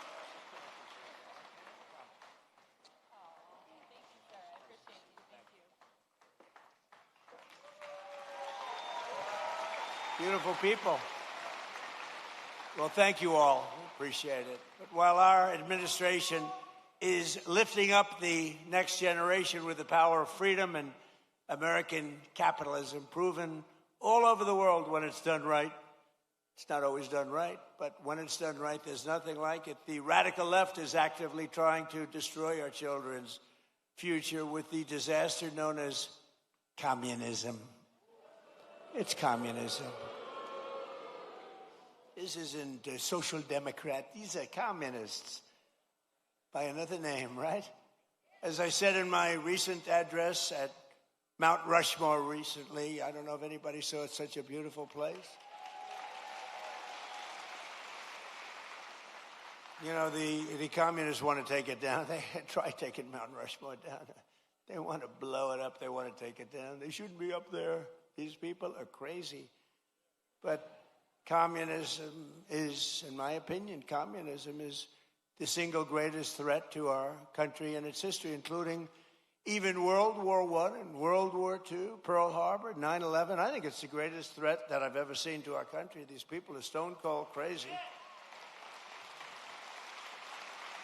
And it is the enemy of the free people everywhere and everywhere in the world. You see it happening, and every time it starts to happen, the areas where it's at, whether it's blue states, you see the blue states are all going bad. They're all going bad because communism is a loser. The concept, the policy, it's a loser, and it always has been, and it always will be.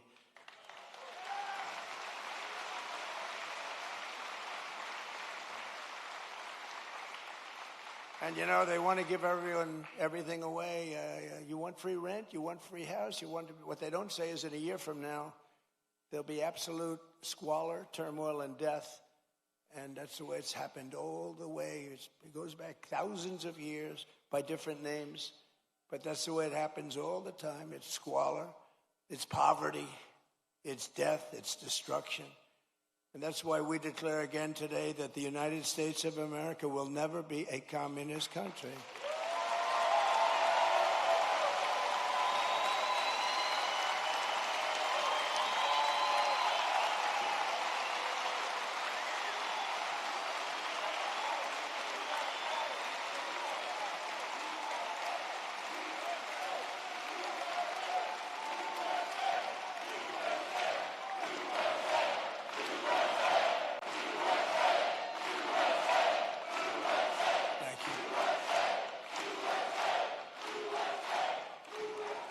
You know, remember during the State of the Union, I said that this country will never be a socialist country, remember?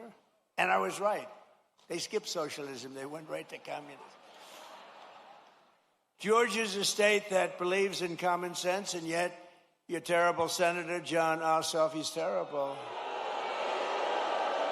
And the Democrats in Congress are voting with the communists every single time. They're afraid of the communists. You look at it. Now, I fought Ossoff before, as you know, and we won. We had a great success against this guy.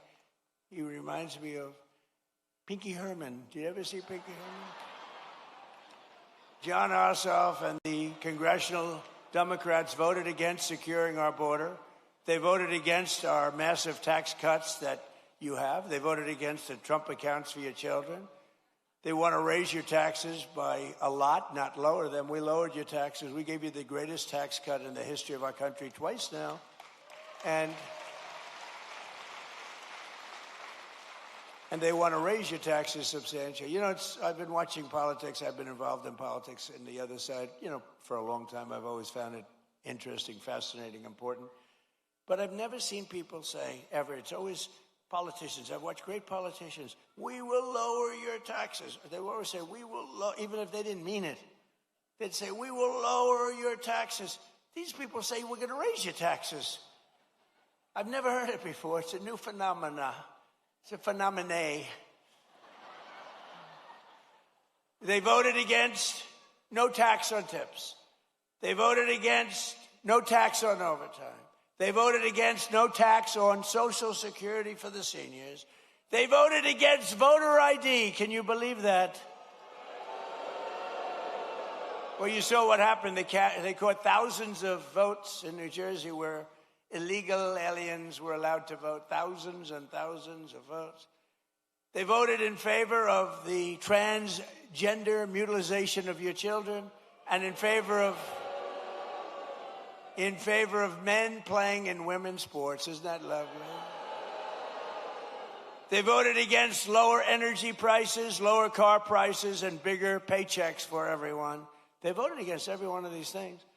John Ossoff and the Democrat communists want to let the Marxists into power, bankrupt your families, and leave you totally undefended with wide open borders. But we will not let that happen to our country. We're not going to let it happen.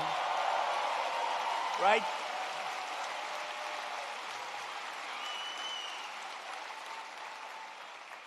So it's a very appropriate thing because I watch this man run and he's really phenomenal, actually. Because I like the other side, too. I was a big fan of the other side, too. Two good men, frankly, but I watched him run and it was amazing what he was able to do. Very, very successful guy, and he decided he wanted to be governor because he thought he could do some really incredible things for this state, more so than have been done. And I'm very pleased to be joined today by a true champion for the people. He just won, Georgia business leader Rick Jackson, who I'm told has a big announcement to make. I don't know what this is. Come on up here, Rick.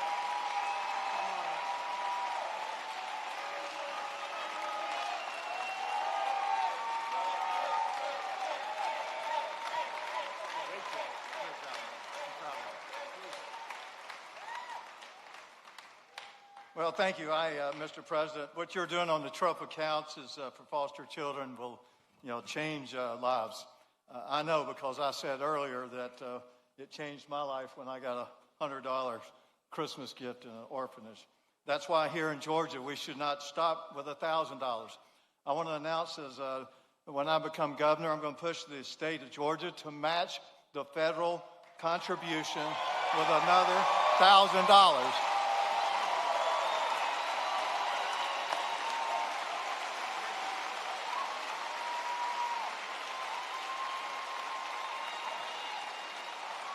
And I believe our legislature will approve that. If they don't, I will personally donate it myself.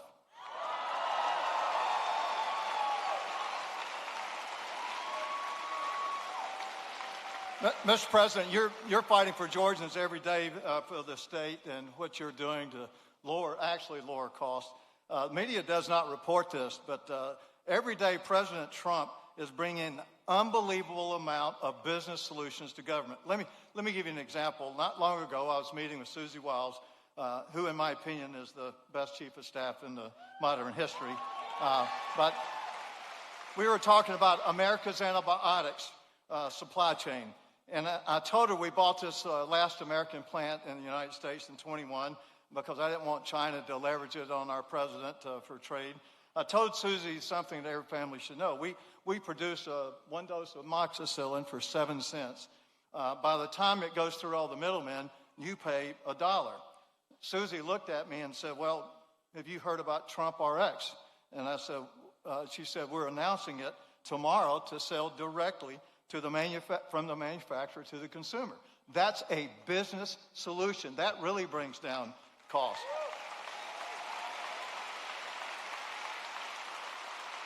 When we bought this manufacturer of antibiotics, we wanted to change the name to U.S. Antibiotics, which I thought was a good name.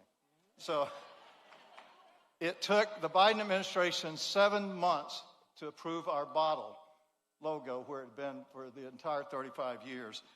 Then last summer, we wanted to bring out for our kids amoxicillin extended release. Under the Trump administration, we applied to have a new drug that hadn't been here in 25 years. Under his administration, it was approved in 60 days. 60 days.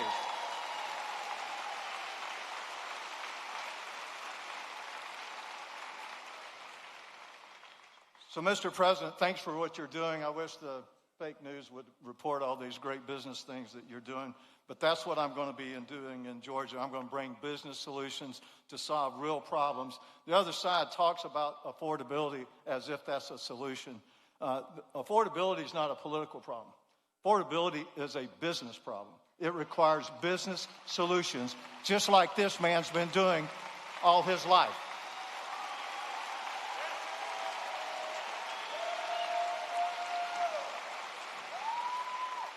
My opponent wants to cut down businesses and cancel them just because I visited a restaurant.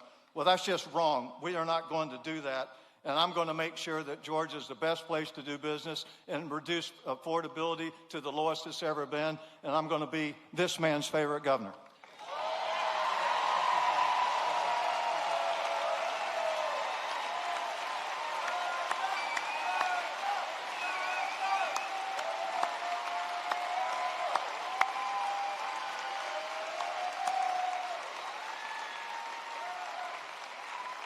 Wow.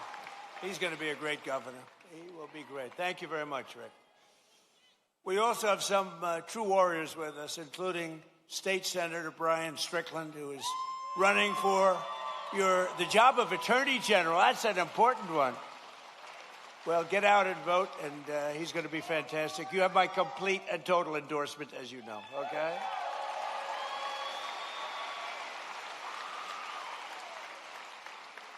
And State Senator Greg Doswell, and that he is a fantastic guy who's, as you know, running for lieutenant governor along with Rick.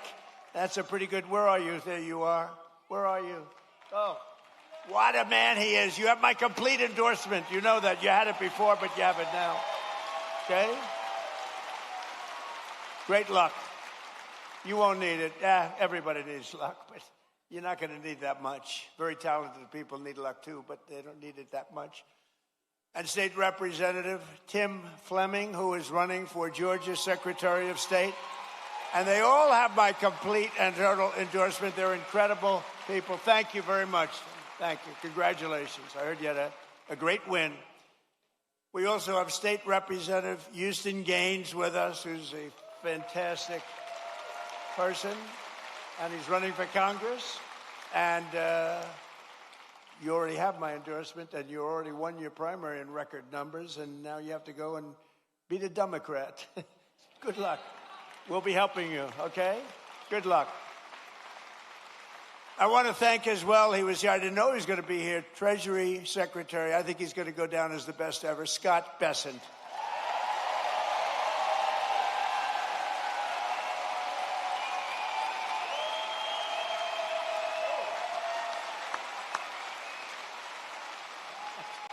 That's good, Scott.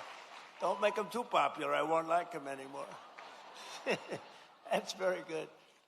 Secretary of Education, a woman who's absolutely incredible. She's moving education back to the states, Linda McMahon, and she's phenomenal.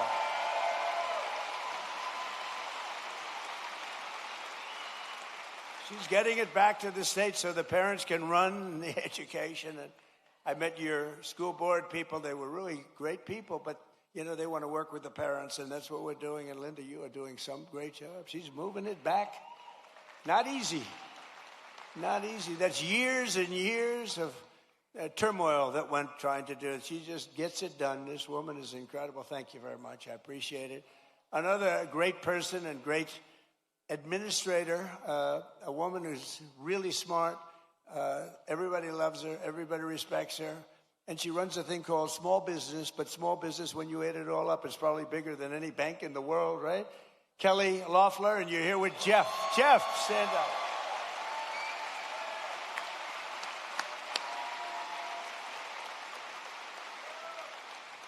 Thank you. Great job, Kel. Treasurer of the United States, a man who was a senator here, and he was so ahead of everybody. He was so great. I said, "You want to be treasurer?" And he said, "I'd like to be treasurer. That would be good." He's a great man. He's a person that loves Georgia like a lot. And it was not easy for him to take the other job, but he gets here. I'm sure he gets here plenty, but he loves Georgia. Brandon Beach. Brandon.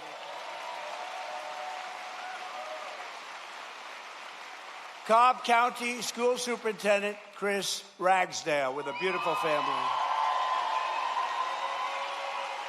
With a beautiful family. And we have a man named Ralph Reed. Have you heard of Ralph Reed? Ralph Reed. He is a man that, with his group, a great religious leader, maybe the greatest religious leader, but with his group, is it 10 million doorbells you hit? And this was certified stuff.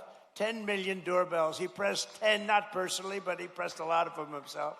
And they wanted to make sure we had a big victory it's almost a couple of years ago, 18 months. And I just want to thank Ralph Reed. Thank you very much, Ralph. Thank you. Great job. Great leader. And one of the best lawyers in the country, a friend of mine. He's really incredible, and he's really based out of Georgia. He spends a lot of his time in Atlanta. David Schoen. Where's David? There's David. Hi, David. He's a great lawyer. You got a problem, go to David. Thank you, David. And Alveda King. So Alveda was with me from day one. Where's Alveda? She was with me. She was with me from day one when it was not at all fashionable. She was taking more grief, Alveda, but she knew what she was doing, and now she's like the queen of the world, right? Look at her. Thank you, darling. We appreciated it. You always like those people when it wasn't fashionable, like Front Row Joe's. It wasn't fashionable, like the ladies from North Carolina, which maybe it wasn't fashionable. Well, they had a good time at least. But these are great people. Thank you all. Thank you all. Great group. And you guys get yourselves elected, please. I also want to thank a man who had to stay back in Washington to vote for Making America Great Again. Maybe the most important man in this room right now is not here. His name is Mike Collins, and he's going to beat Pee Wee Herman.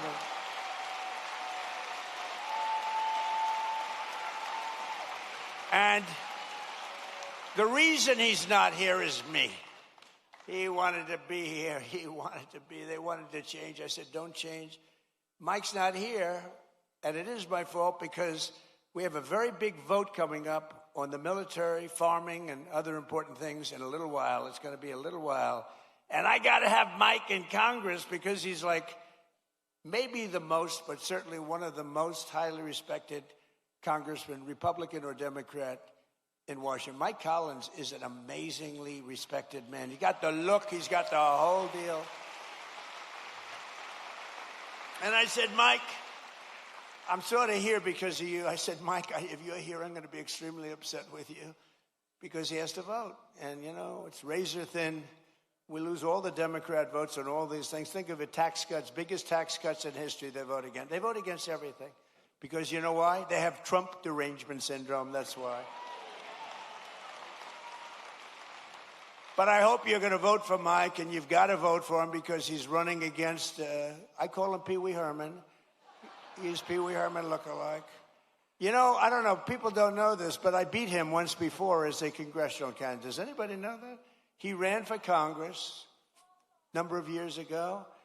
I got involved in the race at the request of a friend of mine from Georgia because they didn't like him, and he was easily winning. He was winning by 25 points, and there were 5 people in the race, and he was way up. He was above 50. If you get above 50, you get it.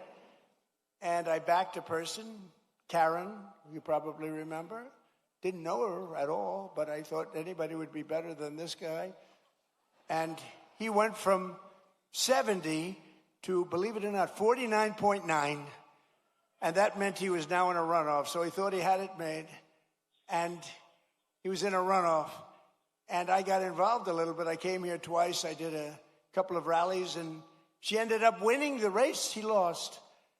But I have to hand it to him because instead of being a congressman, he later on became a senator. If he was a congressman, he probably wouldn't have run. Who knows? I gave him a little credit for that. But he was easy to beat. He wasn't. I can't believe that he's a senator, and he's not respected at all in Washington. You don't even hear his name mentioned. You don't hear his name mentioned. I mean, I hear all the names. I hear all the bad ones and the good ones. I hear them all. But you don't hear his name mentioned. He's not even a factor. But you have a guy that is the most respected, just about one of the most respected people in Mike Collins. And I hope you're able to go out and really cast your vote for him. He will bring so much. They call it pork. We call it money. But he'll bring a lot of action back to your state. He's a great guy, and he loves your state, and he's worked hard. He's got the whole package. Mike Collins, vote for Mike. And he's hard at work. He's hard at work right now in Washington. And last but not least, we have the CEO of, so I like baseball. I like baseball. But this guy's done such a great job. You know, the Mets have the highest salary in baseball, and they lose all the time. I'm trying to, and I say, maybe we could steal this guy. But the team, the way the Atlanta Braves has been managed for years, for years and years. And he's the CEO of the Atlanta Braves, Mike Plant. He's been, you know, you don't realize how good he is. You know, when you have one of these guys, there are teams like that, you know, where they never go down. Then you have other teams, we're rebuilding. They've been rebuilding for years. I don't want to mention teams because I know all the owners are all friends of mine. I get myself in trouble. But they're always rebuilding. We're rebuilding. This guy never rebuilds. He just stays at the top. He's amazing. And then he loses the best player. He loses a great first baseman. I would say great first baseman. And they keep going along. And they get things for the first baseman. And he was really good. Dodgers got him. But I watched the Braves for years, and they've done such a great job. So along with one of the best managers in baseball, Braves legend Brian Snitker, who was recently inducted into the Baseball Hall of Fame. Brian, both of you come up. Would you both come up? Come on up here. They deserve a little credit. They deserve credit. I mean, I've suffered with teams for the years I've suffered. Oh, listen.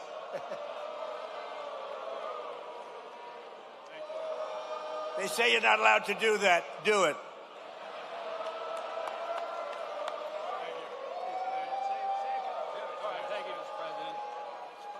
Thank you, Mr. President. Welcome to Marietta. And as you can see, Braves country is a real thing. And you got a room full of Braves country right here. Mike and I presented President Trump with one of our 4th of July 250th anniversary jerseys that the team wore over that weekend. And I just wanted to tell President Trump that we're going to be back in Washington about a year from now. We're going to give him another World Championship jersey. So thank you.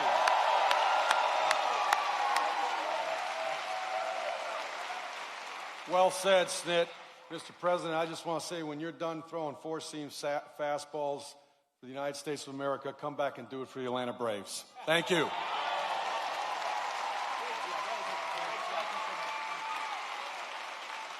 That's a great team. Those two are a great team. No, it's true. You watch you suffer with these teams for years and years. And these guys, every year, they have a great team. So that's called talent. Some people have it. Some people don't. Most people don't. But under the Trump administration, Georgia's prospering again and America's winning again because we finally have a president who puts America first. We put America first. And I'm so proud of it, under my most favored nation, if you look at our policy on drugs, we have a most favored nation policy, meaning of all the nations in the world, we have to get the most favored price. And it wasn't easy, and I'm not going to bore you by saying I had to get other nations to approve it. And I did threaten them with tariffs if they didn't approve it. And I threatened the drug companies. I threatened everybody to get this done. And no other president even tried because they said it was impossible to do. But we're delivering the largest prescription drug price cuts in history by a difference of 400, 500, and 600% reduction. So for decades, Americans paid the highest price for prescription drugs anywhere in the world. We were the highest price anywhere in the world. And now we're paying the lowest price anywhere in the world. And that has a huge impact on your healthcare costs, really on everything. I'm very proud of it. Everybody said it couldn't be done. No other president even tried it because you had to get the drug companies, which is tough, but then you had to get the other nations to approve it, which is even tougher. So all you have to do now is go to TrumpRx.gov and you're going to get drugs for prices that you never believed. I mean, prices where they're 80%, 70%, 60%, 90% in one case I saw, lower. So go there and just get your drugs at a minimum, price them out and go to your store and see if they can match it, but I don't think anybody's going to match them. It's been amazing. Think of it. We went from the highest price 1 year ago, the highest priced drugs anywhere in the world, like the fat drug. It cost, think of it. Think of it. It cost $1,400 in New York, and in London it was $87. Okay, I told you I have a friend of mine. He's fat as, you never saw a guy like this. He's a very smart guy.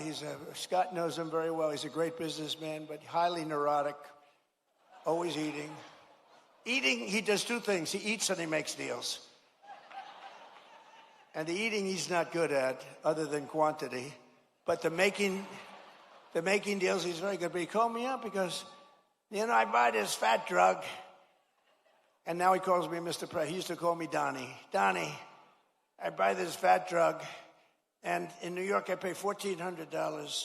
And in London, I just paid $87. I said, you're so rich, how do you even know? He said, I don't know. My people told me that. And so he said, I went out and I had it checked. And it was from the same exact company, the same plant. It was actually made in the United States, the same everything. He said, what the hell kind of a deal? I'm paying like almost 10 times as much. I said, that's the system.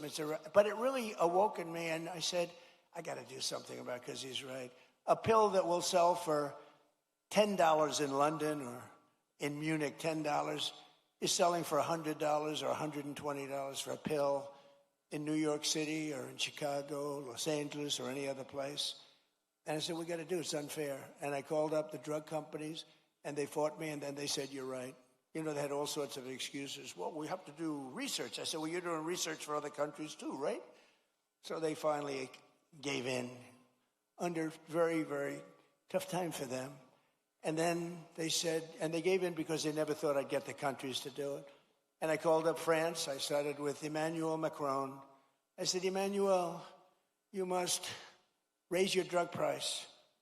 Oh, Donald, why would I do that? Because we're paying too high, and you're paying too low, and we're going to meet somewhere in the middle. No, Donald, I will not do that. Yes, you will. No, I won't, Donald. I will not do that, Donald. I said, yes, you will. And then finally he said, no. I said, here's what I'm going to do. I'm going to put a 200% tariff on every bottle of wine and champagne coming out of France. And he said, Scott was there, and he said, Donald, it would be my honor to do that. And we got France, so we got all of them the same way. That's too complicated. But we got it, and now we have favored nations, and we pay the lowest prices anywhere in the world from the highest prices. And that alone should win us the midterms, but it's not going to be that easy with the cheating and everything else that goes on. So make it too big to rig. Remember my statement, too big to rig? Make it too big to rig, and watch those machines. Every day we're liberating our communities from the scourge of migrant crime. In nearby Clayton County, Georgia, federal law enforcement recently charged an illegal alien murderer from Mexico who shot a man in the torso and then shot another twice in the heart and the head. In Bullock County, ICE arrested an illegal alien who sexually assaulted an 11-year-old girl and held her 10-year-old sister at knife point for 1 week. John Ossoff and the Democrat communities, they voted to defund ICE and leave Georgia families at the mercy of the monstrous criminals that we're getting out of here. We're getting them out at record speed.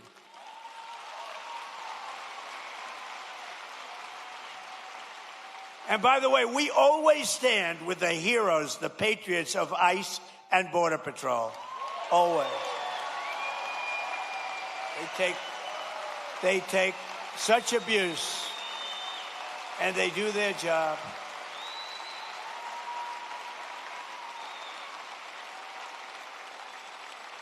And our strong borders are really, it's a policy of helping to bring down the cost of living. It really is. It's under Biden, over 60% of the increase in housing rental.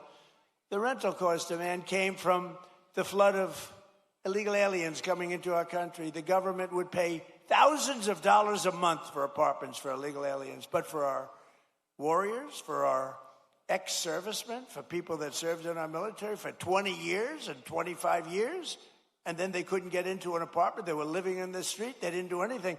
But they took care of illegal aliens, paying thousands of dollars a month in some of the most luxurious hotels in the country. It's crazy what they were doing. It's crazy. But thanks to our policies, the cost of rent is now down by more than 10% in a short period in the Atlanta area compared to the peak of the border invasion. The border invasion, I mean, these people were occupying all the apartments that the government was paying, and they were never going to be great. They were never going to be, remember the word I made up, the caravans. They came in thousands and thousands came by caravan, and many murders were in these caravans.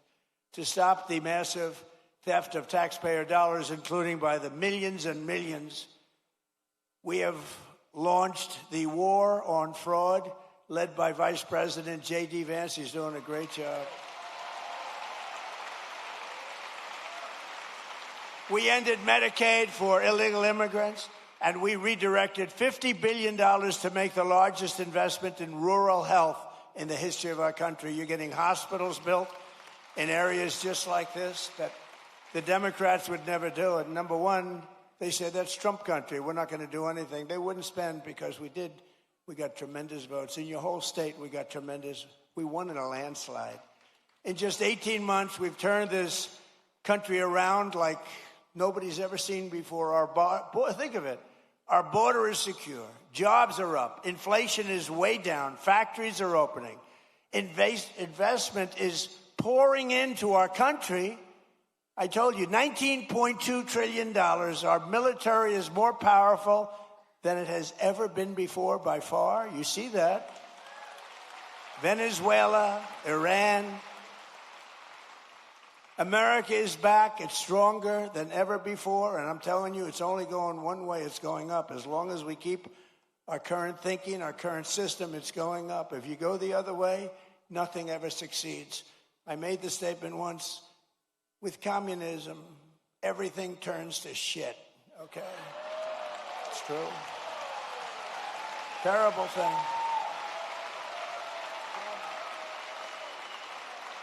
It's true. My wife hates it when I do that. She said, you were doing so nicely, and then you had to use a foul word. You know, Franklin Graham wrote me a letter. President Trump, I love your speeches. I think they're great. But, sir, if you wouldn't use foul language, the speeches would even be better. And I wrote him back. I said, actually, frankly, they wouldn't, because there's like no word that can replace that word with respect to the subject matter that we're talking about, right? But that's all right. But I try hard. I try hard to keep them clean. But it's true. With communism, everything turns. With the help of our Republican majorities in Congress, we will crush violent crime, impose harsh new penalties for dangerous repeat offenders, crack down on Marxist these prosecutors are so bad, they're so evil, what they do. And the rogue judges, you don't have a chance in front of these people. If Obama puts in a judge, I don't care how good your case is, you barely have a chance of victory. And nobody suffers it like I do. I get an Obama judge. First thing who appointed the judge? Barack Hussein Obama. Oh, that's a problem. And we will end no cash bail. The real bad stuff, these guys, they get out, they kill somebody, they're let out, they kill somebody the same afternoon. We will pass the Great Health Care Plan. It's called our Great Health Care Plan. That's the name of it, to stop all payments to big insurance companies and give the money directly to the people so they can buy their own health care, which will be much better, and you will save a lot of money.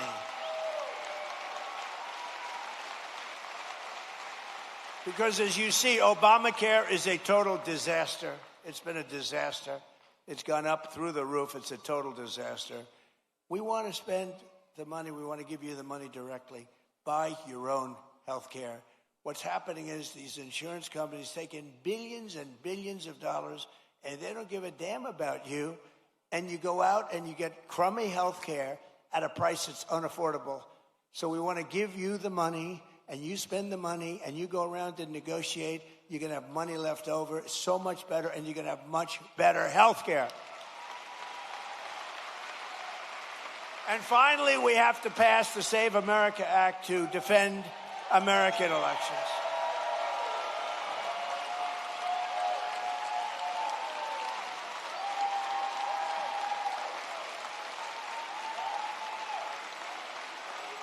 And I have to say, Mike Johnson and Congress have done a great job, but we're having a hard time in the Senate. The Senate, what they're doing is it's just not right. Congress is going to pass it again. They passed it 3 times. They're going to pass it again. It's like the Senate is a place that you send things when you want them to die. We can't do this, and we're not going to take this any longer. We're not going to take it. You know, I'm trying to be nice, trying to be really nice. You saw we had a big victory last night in Arizona. I've had victories everywhere. But we're not going to be able to take it much longer when they can't get past voter ID, proof of citizenship, no mail-in ballots because they're crooked as hell. So right now, Congress is working to get as much of our plan as possible into the budget bill to identify and really terminate. Look, what they should do, very simple. A lot of you don't know about filibuster. They should terminate the filibuster and approve everything. Because the Democrats are going to do it. The Democrats are going to terminate the filibuster as soon as they have a chance. And then they're going to approve Puerto Rico and D.C. as a state. They got 4 more senators. They're going to end up with 12 more congressmen. They're going to get like 40 electoral votes. If they are allowed to do that, by that time I'll be sitting home. And I'm not a big crier. I don't think you want to see me cry, you know? There are some people, they do very well when they cry. But you don't want to see me cry. But I may be crying when I'll be sitting home and I'll say I told them. They got to really terminate the filibuster, get everything approved right away. Because you're going to have a stoppage. You're going to have a stoppage in September. The Democrats won't approve everything. They become deranged, like deranged Jack Smith. Remember that deranged sick puppy? They're deranged, and they won't approve. You're going to have a shutdown in September. And in 2 years later, you have the debt ceiling bill. They would love it. I call it the 1929. You know what 1929 means? That was not a good year. And there's no reason for it. They should terminate the filibuster. Everybody call John Thune at the Senate. He's the leader of the Republican Party, and tell him to get this stuff approved.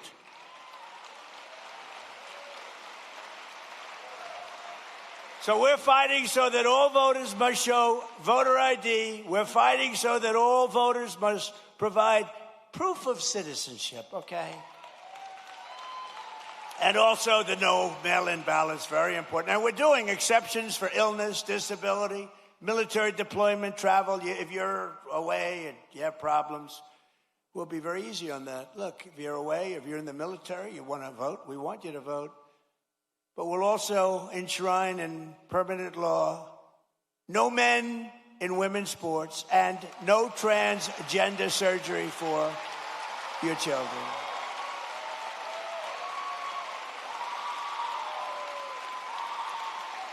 So, ladies and gentlemen of Georgia, the golden age of America is upon us. We are in the golden age. This is the greatest we'll ever be. And together, with your help and the patriots all across this magnificent land, we love our country.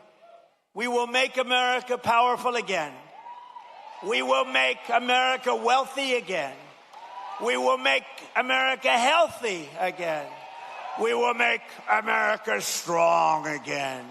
We will make America proud again. We will make America safe again. And we will make America great again. Thank you very much. Thank you, Georgia. Thank you.